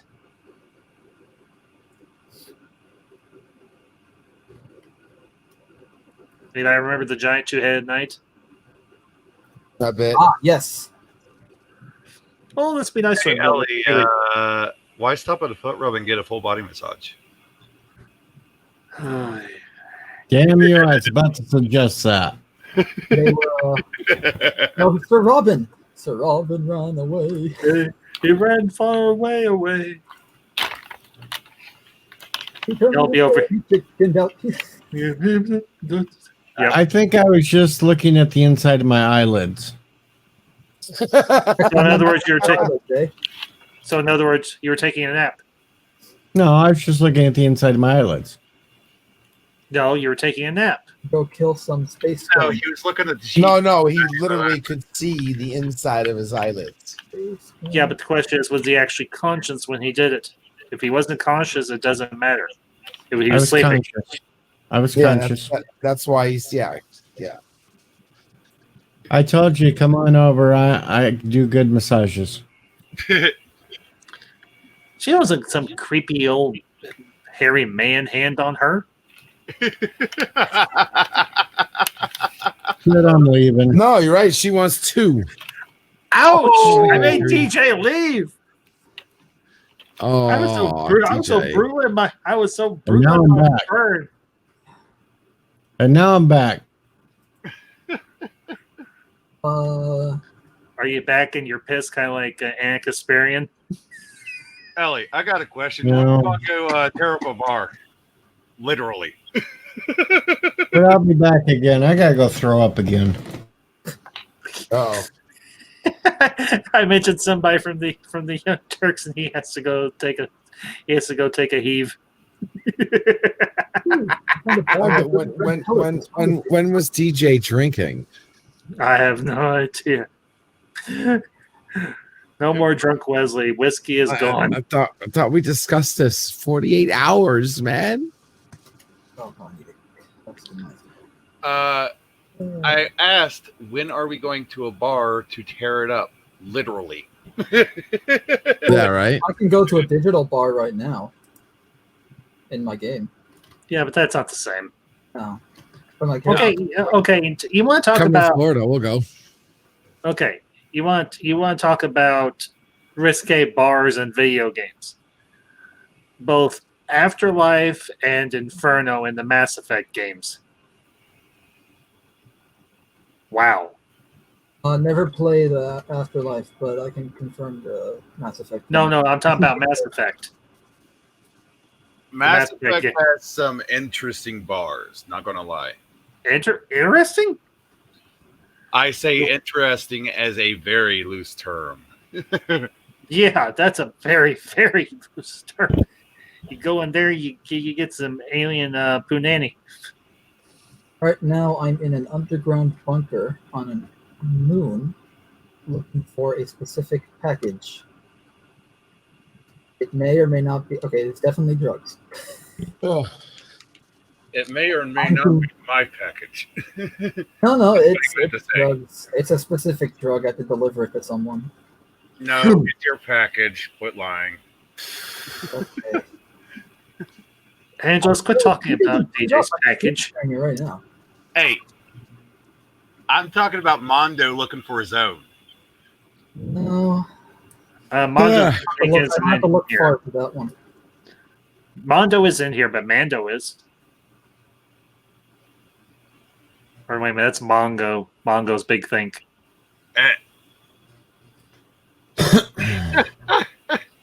Ellie. Yeah, we need, Yeah, we need no, Insomniacs to tear some things up. Where are you guys at? Ellie, honestly, I thought we'd go to the bar and just see how much trouble we could get into. Then we see how much we can tear up and what we tear up. So they would drink until you can't drink anymore, and then go from there. No, have a few drinks, get into a little bit of fun, and just see where the bar ends up by the time it's Right. done. It's like, is it still standing? We need another drink. Hey, Mando, you'll probably get this. You'll probably get this reference. Dude, what does mine say? Sweet. What about mine? Dude, what does mine say? Sweet. What about mine? Dude, what does mine say? Sweet. What about mine? Dude, what does mine say? Sweet. What about mine? You might get that reference. Ellie, Yeah. who says I this got is that. smooth talk? I'm just saying. What? I've always been saying you're the kind of person that I'd love to just have at a bar to converse with, just to watch the fireworks burn. What does a yellow light mean? Angels, who are you talking about? Ellie. Oh, okay. Because I don't go to bars. She has that fiery attitude that is just so much fun to watch. Not gonna lie. And Haley's like, "Who told Angara that this was smooth talk?" And Kai or Kia, or forgive me if I don't pronounce your name correctly. Yes, love that movie. It's so dumb. It's funny. And of course, that's Jennifer Garner, and you cannot lose. You cannot go wrong with Jennifer Garner. Where is this drug? Meow. Meow. Rough. And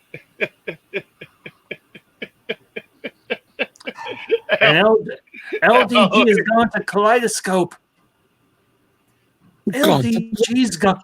He's gone to Plaid. I mean, Ellie, you got enough fire in you that you can be a very fiery person if you need to be or want to be. Oh yeah.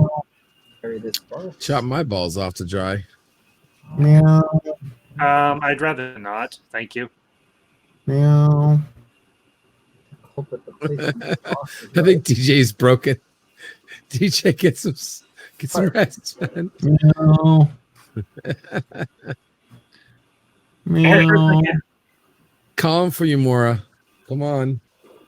Come on, Moira. Get in here. Break up this. Waking up my cat. Okay. Oh no, it's the mating call. Oh, good grief. Ah, here it is. Wow, that was a close one. I almost blew up the drugs.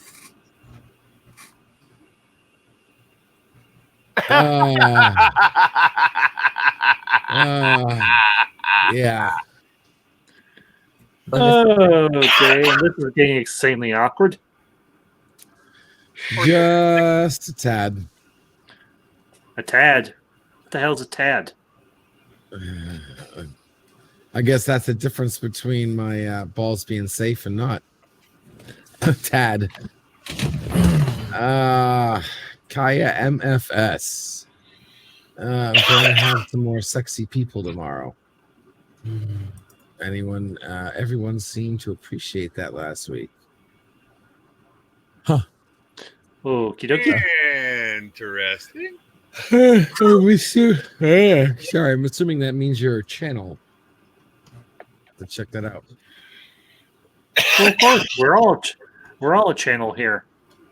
Yeah. I think everyone here has their own channel, though. I mean, I have a channel. I just haven't used it for. Oh, yeah, I'm not subbed. channels. I'll sub. Sure, why not? Thomas Connolly is like, Number question, 48. DJ, was it worth the effort? Or as it said in Girl Next Door, was the juice worth the squeeze? It's still going.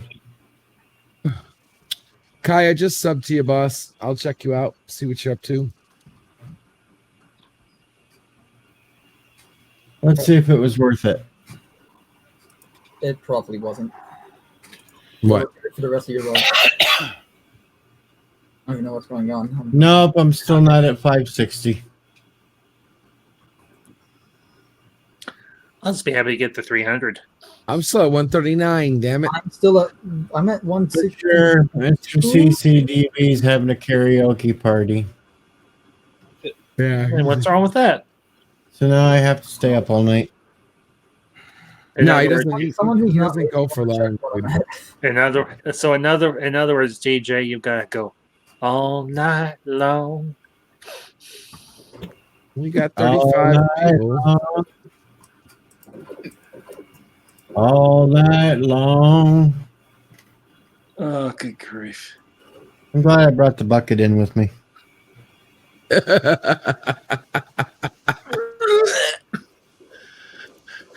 It's just reminding the Goonies. And it made a And I- sound. And I'm not even drinking. Oh, you're not. Never say die. You're just sick. What's wrong, dude? Yeah. Out of ammo. Hey, DJ got 43 likes. Congratulations. Right on, brother. Wasn't as many as on the last section. Well, you gotta realize you're going to the overnight. More people have gone to bed, which I'm going to be doing here very, very, very, very, very soon. Haven't we talked about doing that late night rip and tear of an old movie, DJ? I know. The last section I had 70 likes and four dislikes. That was probably because I came in. 4 dislikes. Yeah, they were probably for me. Part 2, I had 74 likes and 1 dislike. Probably because of me. And the main one, Yeah. I only had 7 likes. Well, people didn't know if you were actually going to do the full 48 hours. So they didn't give you a whole lot of encouragement. Now that you're in the middle of it, they're going to encourage you. Keep going. Makes perfect sense to me. But Oh, wait, I was looking at the wrong one. It had 58 likes and no dislikes. Of course, I've heard of people disliking a video just to help out with the algorithm, just so it'll get more likes. Happened to my stream about when I was talking about Sean White and the or not Sean White, Sean King. Why do I keep calling him White? I don't know, because well, he is actually white. I was talking about Sean King and his stupid tweets or anything he put out a few days ago about the white Jesus. But we're not going to go there. Yum yum yum yum yum yum yum yum yum yum yum yum yum. Okay. Yum yum yum yum. I swear, the next person. Hey, Sith Lord, good to see you. Slugger here. Yeah, Sith Lord's there. Don't tell him I'm here.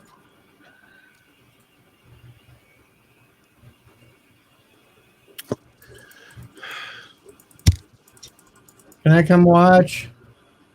Can I come watch? Can I come watch?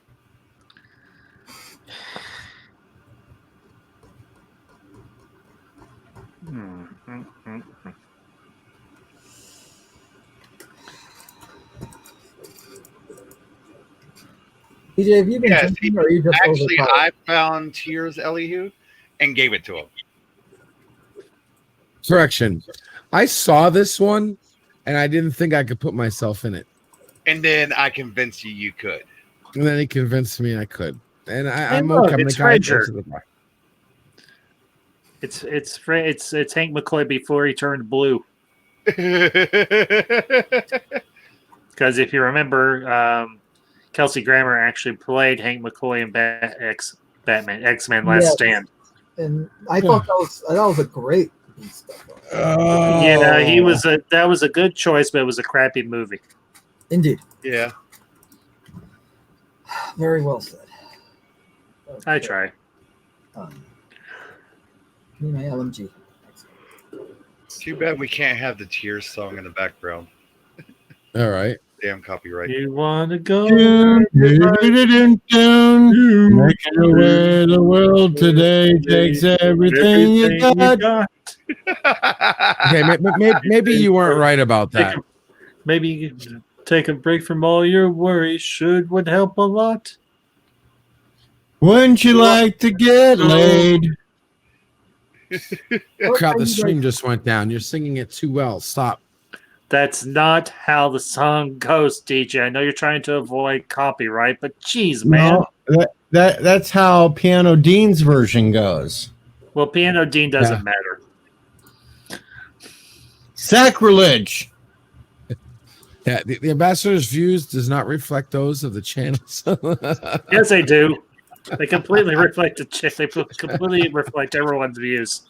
You know that's Anti-Trekker's version of the song. So if he heard you say that Piano Dean doesn't matter, he's going to Yeah. blackball you. Yeah, he would. Fine. Blackball me. I don't care. No, he wouldn't blackball you. No, he just pray for my soul. Because unlike the rest of you, he's not a godless lack heathen. of sleep has been a thing for me for a while already. I'm gonna go have a smoke. I'll be right back. And well, I'm just stupid as fuck. If I was smart and see Hey. Piano Dean's right here. Yeah, I knew Piano Dean You was see? watching too. Piano Dean is right here. Hey, Piano But Dean, I back to did. Ballard's comment, I'm just stupid as fuck. I should just shut the stream up, went to bed. He said I give. but I'm not giving up. I'm going 48 hours. Damn it! Even if Yeah, you're not deal with it, older people are too stubborn to stop. And hey, Piano Dean, I didn't know you were an actual thing. I thought DJ was just making up some random BS. So if you are actually a piano player, you have my utmost respect because I have nothing but respect for musicians. Because my late father was one himself, even though he never got to do anything like major. So all the musicians out there in YouTube land, I salute you. You have my respect because my late father was a musician. You could stick any instrument in front of him, he could learn to play it and nothing flat, and he sung like a bird. And he was in a drum and bagpipe unit, which is one of the most beautiful. Now go cough on him, Piano Dean. Josh Street. Tired about the rock. The investor's views don't reflect his sober, full rested views. So, I'm not tired, Josh. Not even close. He actually just recently got on. Yeah, I've only been on for maybe a couple hours, really. And this is me at my sharpest. I think this is the first time I've ever heard this channel was interesting, especially compared to like Midnight's Edge. What? Yeah. I try. Well, Savaro said, he said, it's funny, I was waiting for Mead when I got this notification. I find the stream fascinating watching 5 minds melt because of lack of sleep. 5? I think we should actually tally that to about 4.25. I say 3 because mine don't count as a mind. Well, okay. Let's just make Not that. my Even. mind that's melting. Let's just make When that I even was- 4. When I was growing up, I heard that the mind was a terrible thing to waste, so I gave it away to charity. Okay, 3.25. Sorry, guys. Another dad joke. Dad jokes are reserved. I'm almost 50. Give me a break. He has every right to do a dad joke. This is the smallest violin in the world, and it's playing just for you, DJ. I have a mother that's older than you. Okay. Piano Dean asked me the question, what actually is the purpose behind doing this 48-hour 48-hour stream? I couldn't do it. Much respect. Well, the whole point was that a week and a half ago, I put my foot in my mouth and I said that I would do 48 hours if I could make it to 500 by the 4th of July. Well, then Anti-Trekker decided to do a stream where he would push me, and he got me over the 45 or the 500. Not to mention, he did not stipulate he cannot sleep during the stream while everybody else keeps you guys company. Mm-hmm. And then it was turned around and Nerdrotic gave me a push, which jumped me up again. And, well... Yeah. Yeah, I mean, Darth also... So now I'm just continuing to do this to see if I can even get anywhere close to the 600 mark. And you're getting close. Yeah. Yeah, and I just want to say that I know I said this last night, but I said it on Twitter. I didn't get to say it in person. Thanks for getting me closer to 300, DJ. I really appreciate it. Truly. Yeah, I mean, I may not do live streams, but I may actually start making like videos. Mm-hmm. At least till I can figure out how to fix my issue with my net and make it stable 100% of the time. And if it's not my driver and it's not my cord, it's my ISP, which I'm going to have to sit down and talk with my ISP and go, hey, what the fuck is with this? Everybody else in my house is having no issues. But the one person connected to the Ethernet cable, which should have priority, is getting kicked off left and right. That doesn't make sense.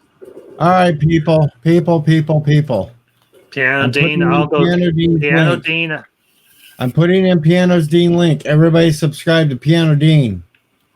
I'll go. I'll subscribe. Let's try to get him closer. There you go. Have an extra. Running out of guns. Yeah, now if I can find a Elihu's. Honestly, Mondo, you said you have active accounts? Me? I have. You asking me? Yeah. Yeah, I have 2 channels. All right. And Josh, I discovered my cameras are not waterproof, so they're toast. I can check right now what they're at. What cameras? What? All right, so Casting Shadows is at 60 subscribers, and my personal channel, Mandomerc, is at 164. Kai, honestly, we should go over and be like, here you go, buddy.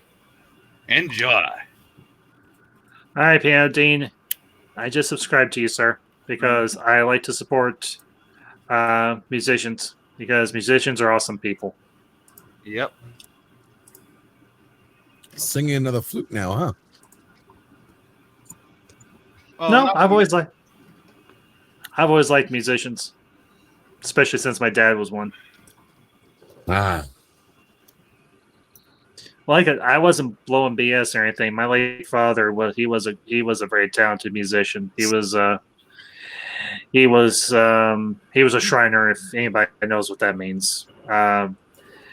He could play the drums, and there are various different types of drums. He could play the trumpet. He could play the bugle. He could play the electric guitar, the violin, the piano, the organ.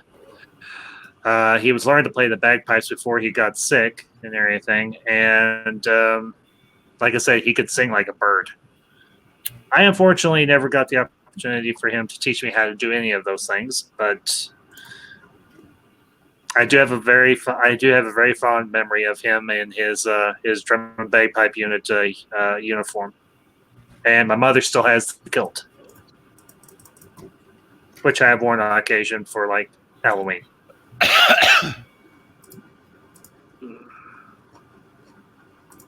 All right. Talking that girl again. Come on, dude. What's going I on? like her. Hey, welcome back. Hey, Admiral. Greetings and salutations. There he is. There we go. 68 votes happened? away now. Welcome back. Welcome back. Don't tell me Billy Bob took all the pork again there, Admiral. What's that? Don't tell me that Billy Bob took all the pork out of the beans and pork. No. Good. I can actually cook pork and beans for once in this goddamn kitchen. You guys were talking about a mind being a terrible thing to waste. We were. And in modern society, a mind is a terrible thing to have. Yeah, in a modern society like we have now, it's like anybody with a mind is instantly cut down and called. They wouldn't want to do that to me. I can be very, very mean because I'll use my brain and everything to make them look this small. Yeah, well. So, anyway, well, guys, I'm gonna sign off. DJ, thank you again for having me. Ambassador. I appreciate you having me on. You and I are going to have to talk, Ambassador, before next Friday. Okay. So get a hold of me. You know how. Will do. So. All right, we got piano. We have been Dean up trying to to fix this sausage fest, but nobody wants to come in. We've No, got a couple of- because you bunch of pervs keep scaring off the women folk. That's why I keep trying to tell you. I'm not being perversive about it. I mean, I'm just curious. Nothing wrong with being curious. I mean, not like I'm going to go out and actually look. And Elihu, goodbye and good Get your night. mind out of the gutter. Fellas, y'all have a good one. DJ, take care. Take care. Peace. Peace. Arrivederci. Das Fedilnium, my druk. At least we got Piano Dean a couple of more closer to the 200. Or as I stated to Andrew earlier, Bonsai! Good night, Bonsai! Jason. And good night, Jason C. All right, I'm out. Later day, sir. Later, bud. Oh, wow.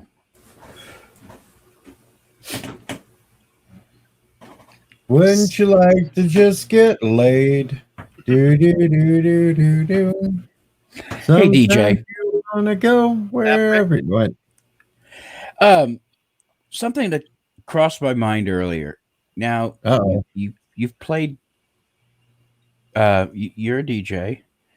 Have you Yep. ever played a specific song just to dig at people, or to just, you know what I mean?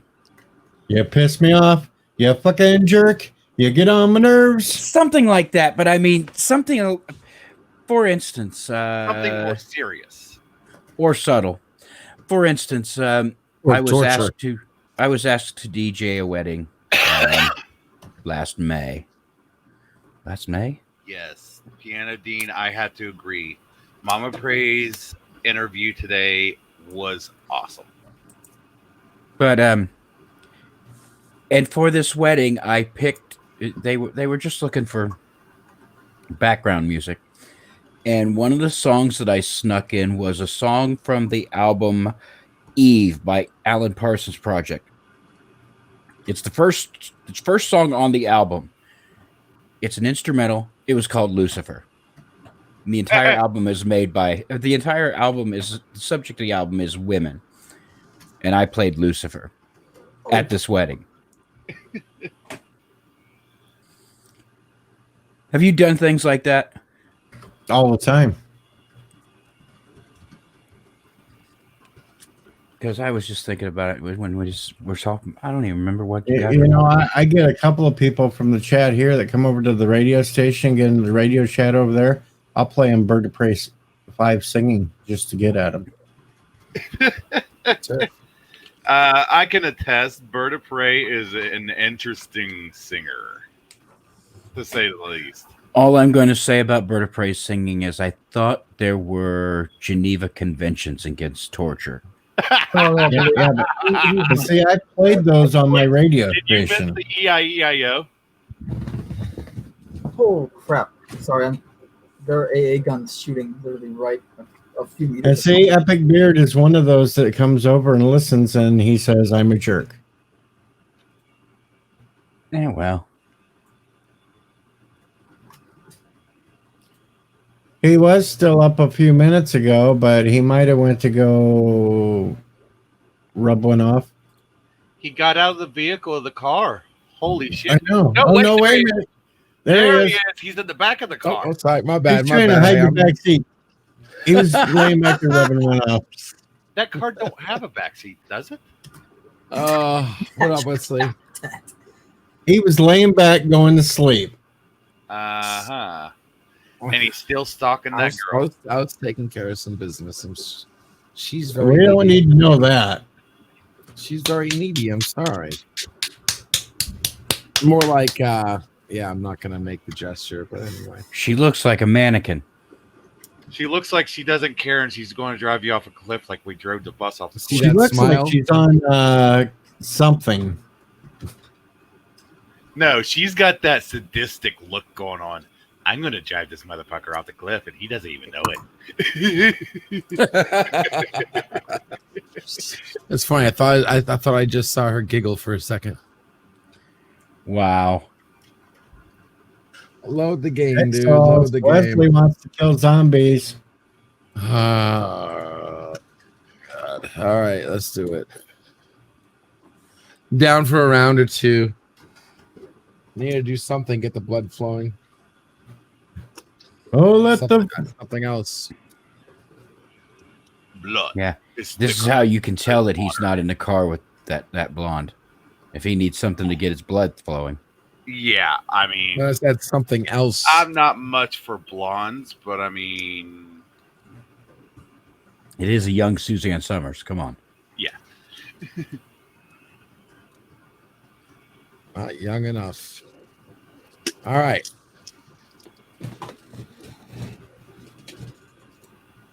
How do I share this here? There we go.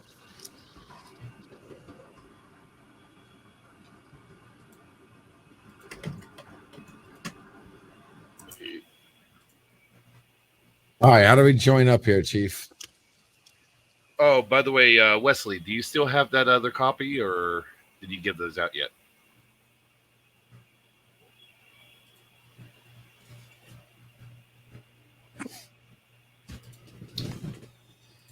I don't see a multiplayer here. I know, Fluger. I'm 15 screwed. minutes. He says, give him 15 minutes. He's driving home. Who's driving home? Wesley, Wesley. why are you texting while you're driving? Hey, you can only do that here for another 3 days.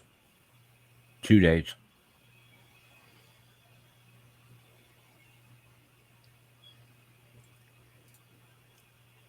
Honestly, in my state, it's actually kind of interesting. It's like we opened up, but nobody wants to go out.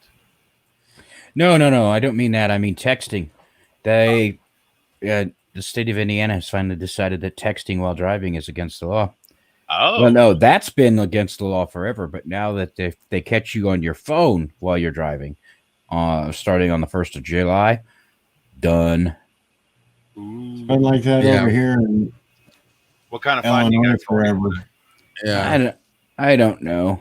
But I mean, this is the funny thing. We can't do this in Illinois, but we watch the cops drive around and do it all the time. Yeah, Yeah. it's like you're supposed to be the role citizen and uphold the law.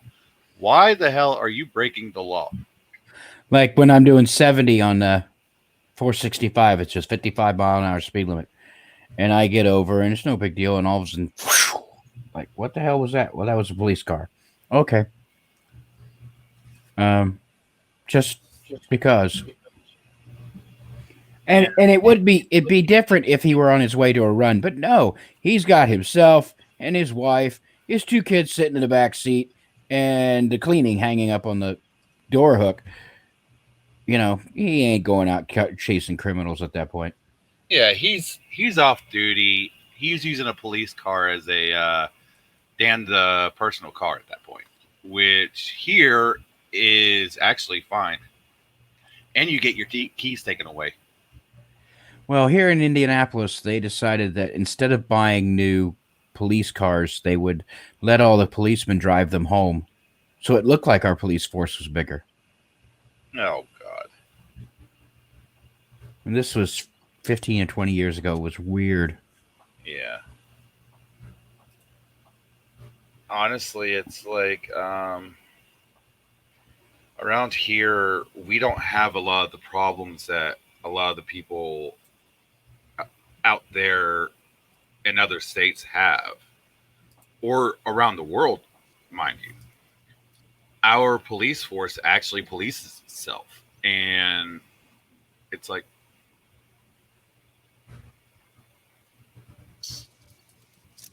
what the But hell? that was against the law. No, by it polices itself, as in when a police officer does an 80 down the road,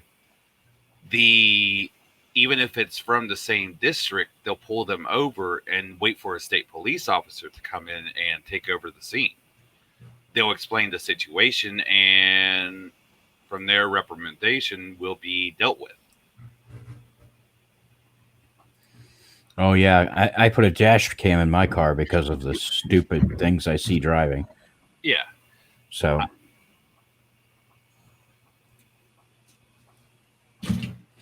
I'll be back. You know, God forbid the car companies don't do that by default. Ellie, I agree with that, but at the same time, when you're on a call, you should be pulled over, police or not. That's just how I see it.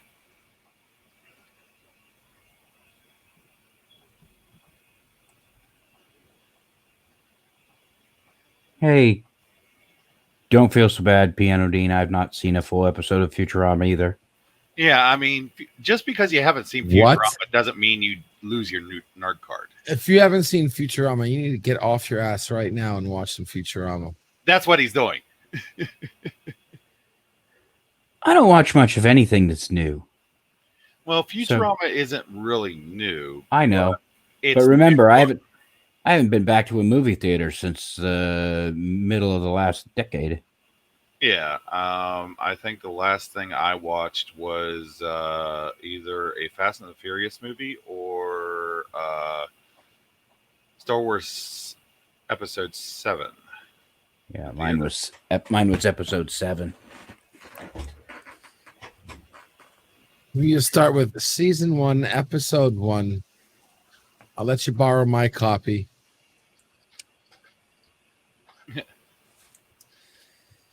Then again, along the same lines, because it's Futurama, Matt Groening, I stopped watching The Simpsons in season 3 or 4.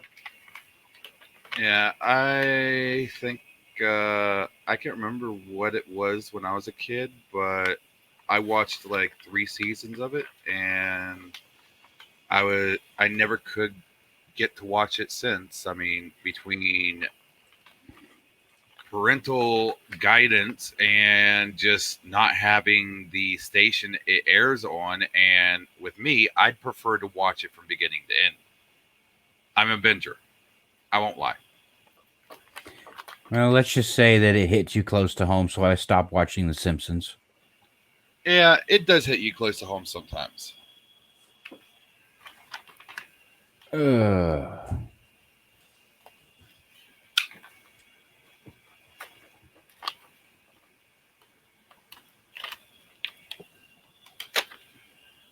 Then again, what doesn't hit you close to home anymore? Let's see.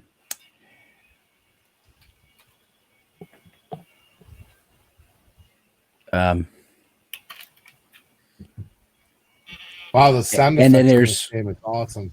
And then there's. Can I get back to you on that one?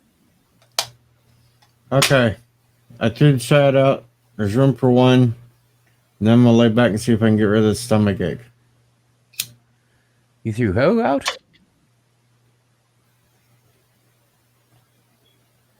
I threw out the link, so we got room for one more person. Because I can't leave. If I lay back to try to get rid of my stomach ache and doze off, I have to be on camera, so I have to stay up here. My name is Doom. My favorite color's clear. Clear. Clear like moonshine or clear like glass?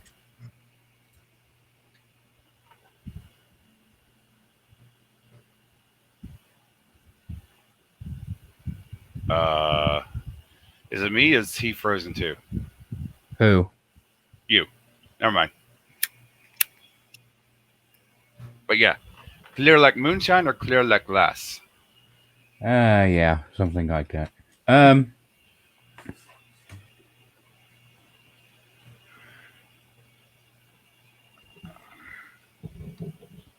Come on in, Kai. Yeah. There's some of there have been people who come in and say, I just wanted to say hi. I got better things to do. Bye. Click.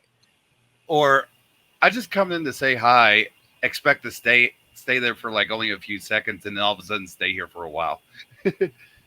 We wouldn't know anything like anybody like that, would we, Angelus? Oh no, I mean, I've had ones where they've wanted to come on, they come up and automatically throw up porn. ooh.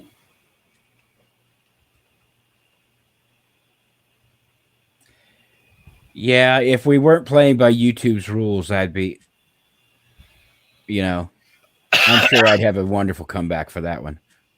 Yeah, but I've had to take the stream down because of it. Oh, I know. Like I said, if we weren't playing by YouTube's rules.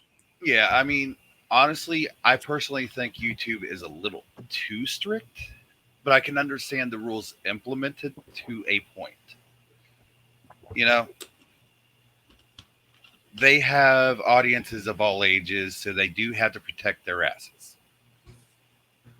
While at the same time, I mean, yes, we are still here.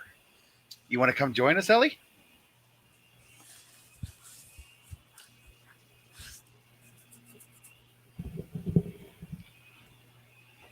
Oh.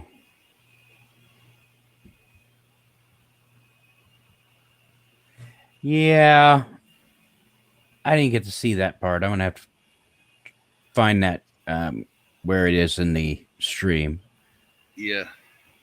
I Because- love Ink, to be honest. I absolutely love Ink. And it sucks because I don't have any of my own. Greetings, birds, turds, and nerds. Greetings, Wesley Crusher. LG, I see you got the game going. Yeah.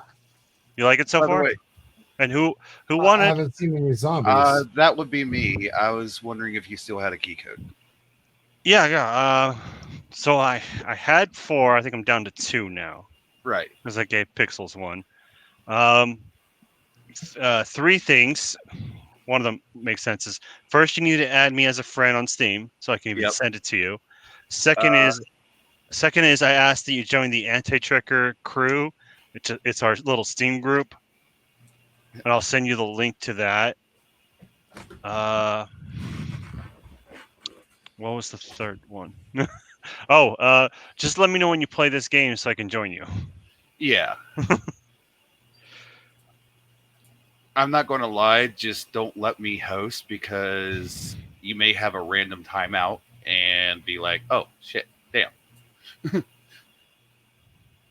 Because my net's not as stable as I want it to be. But yeah, in the private chat of StreamYard is my Steam. All right. In the Where's Matt? StreamYard, in the StreamYard's private chat is the link to the Anti-Tricker crew. Oh, and that's your Steam name? Yeah. Let me get on here and look for you. Tiki. Yeah. Of course, I would count as that too at this point.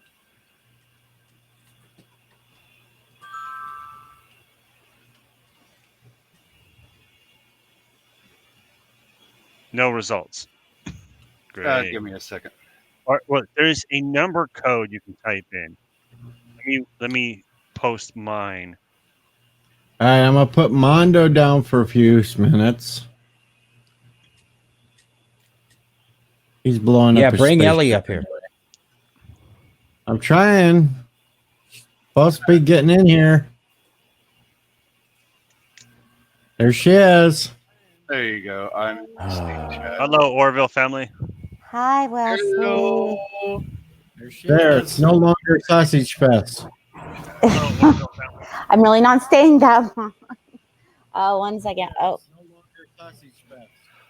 Okay. No, I fixed it. Sorry, there was like all this feedback. Hey, at least you got on here for a little while. Yeah, I have to please my fans. Yeah, A you little gotta bit. serenade them with that beautiful voice. Hi, Kai. Hi, I like you. Hi, Tiki. Everybody in the chat. Hello. I'm just going to stay on for a little bit tonight. Yeah, I've heard that. I've heard people say that. I'm only going to be on here for a little bit. Well, you haven't heard me say it yet, have you? No, but So, we're talking video games. A little bit, yeah. Okay. Then see, Are I'm you- just going to do what I was doing in the chat and listen. Are you a gamer? I am not, but I like watching people play video games. We're gonna try to get a 3-man group where we fight zombies, World War II zombies. Angelus. Yes. Did you join the Anti-Tricker crew? Yes, I did. Okay. Did you see? Oh, you sent me a link. What is that? That is just for anybody else in here that wants to grab my Steam as well. in the private chat. Not in any. Hi, Anthony. Hi, Gosh, she's Ricky. loud. Hi, Thomas. There's a lot of shit. I'm not in any anti-trucker group. Yeah, why haven't you joined, man? Where have you been? Why? Give it to me. Give it to me hard. Where is it? It's in the private chat of the StreamYard. Oh. I'm surprised no one's told you about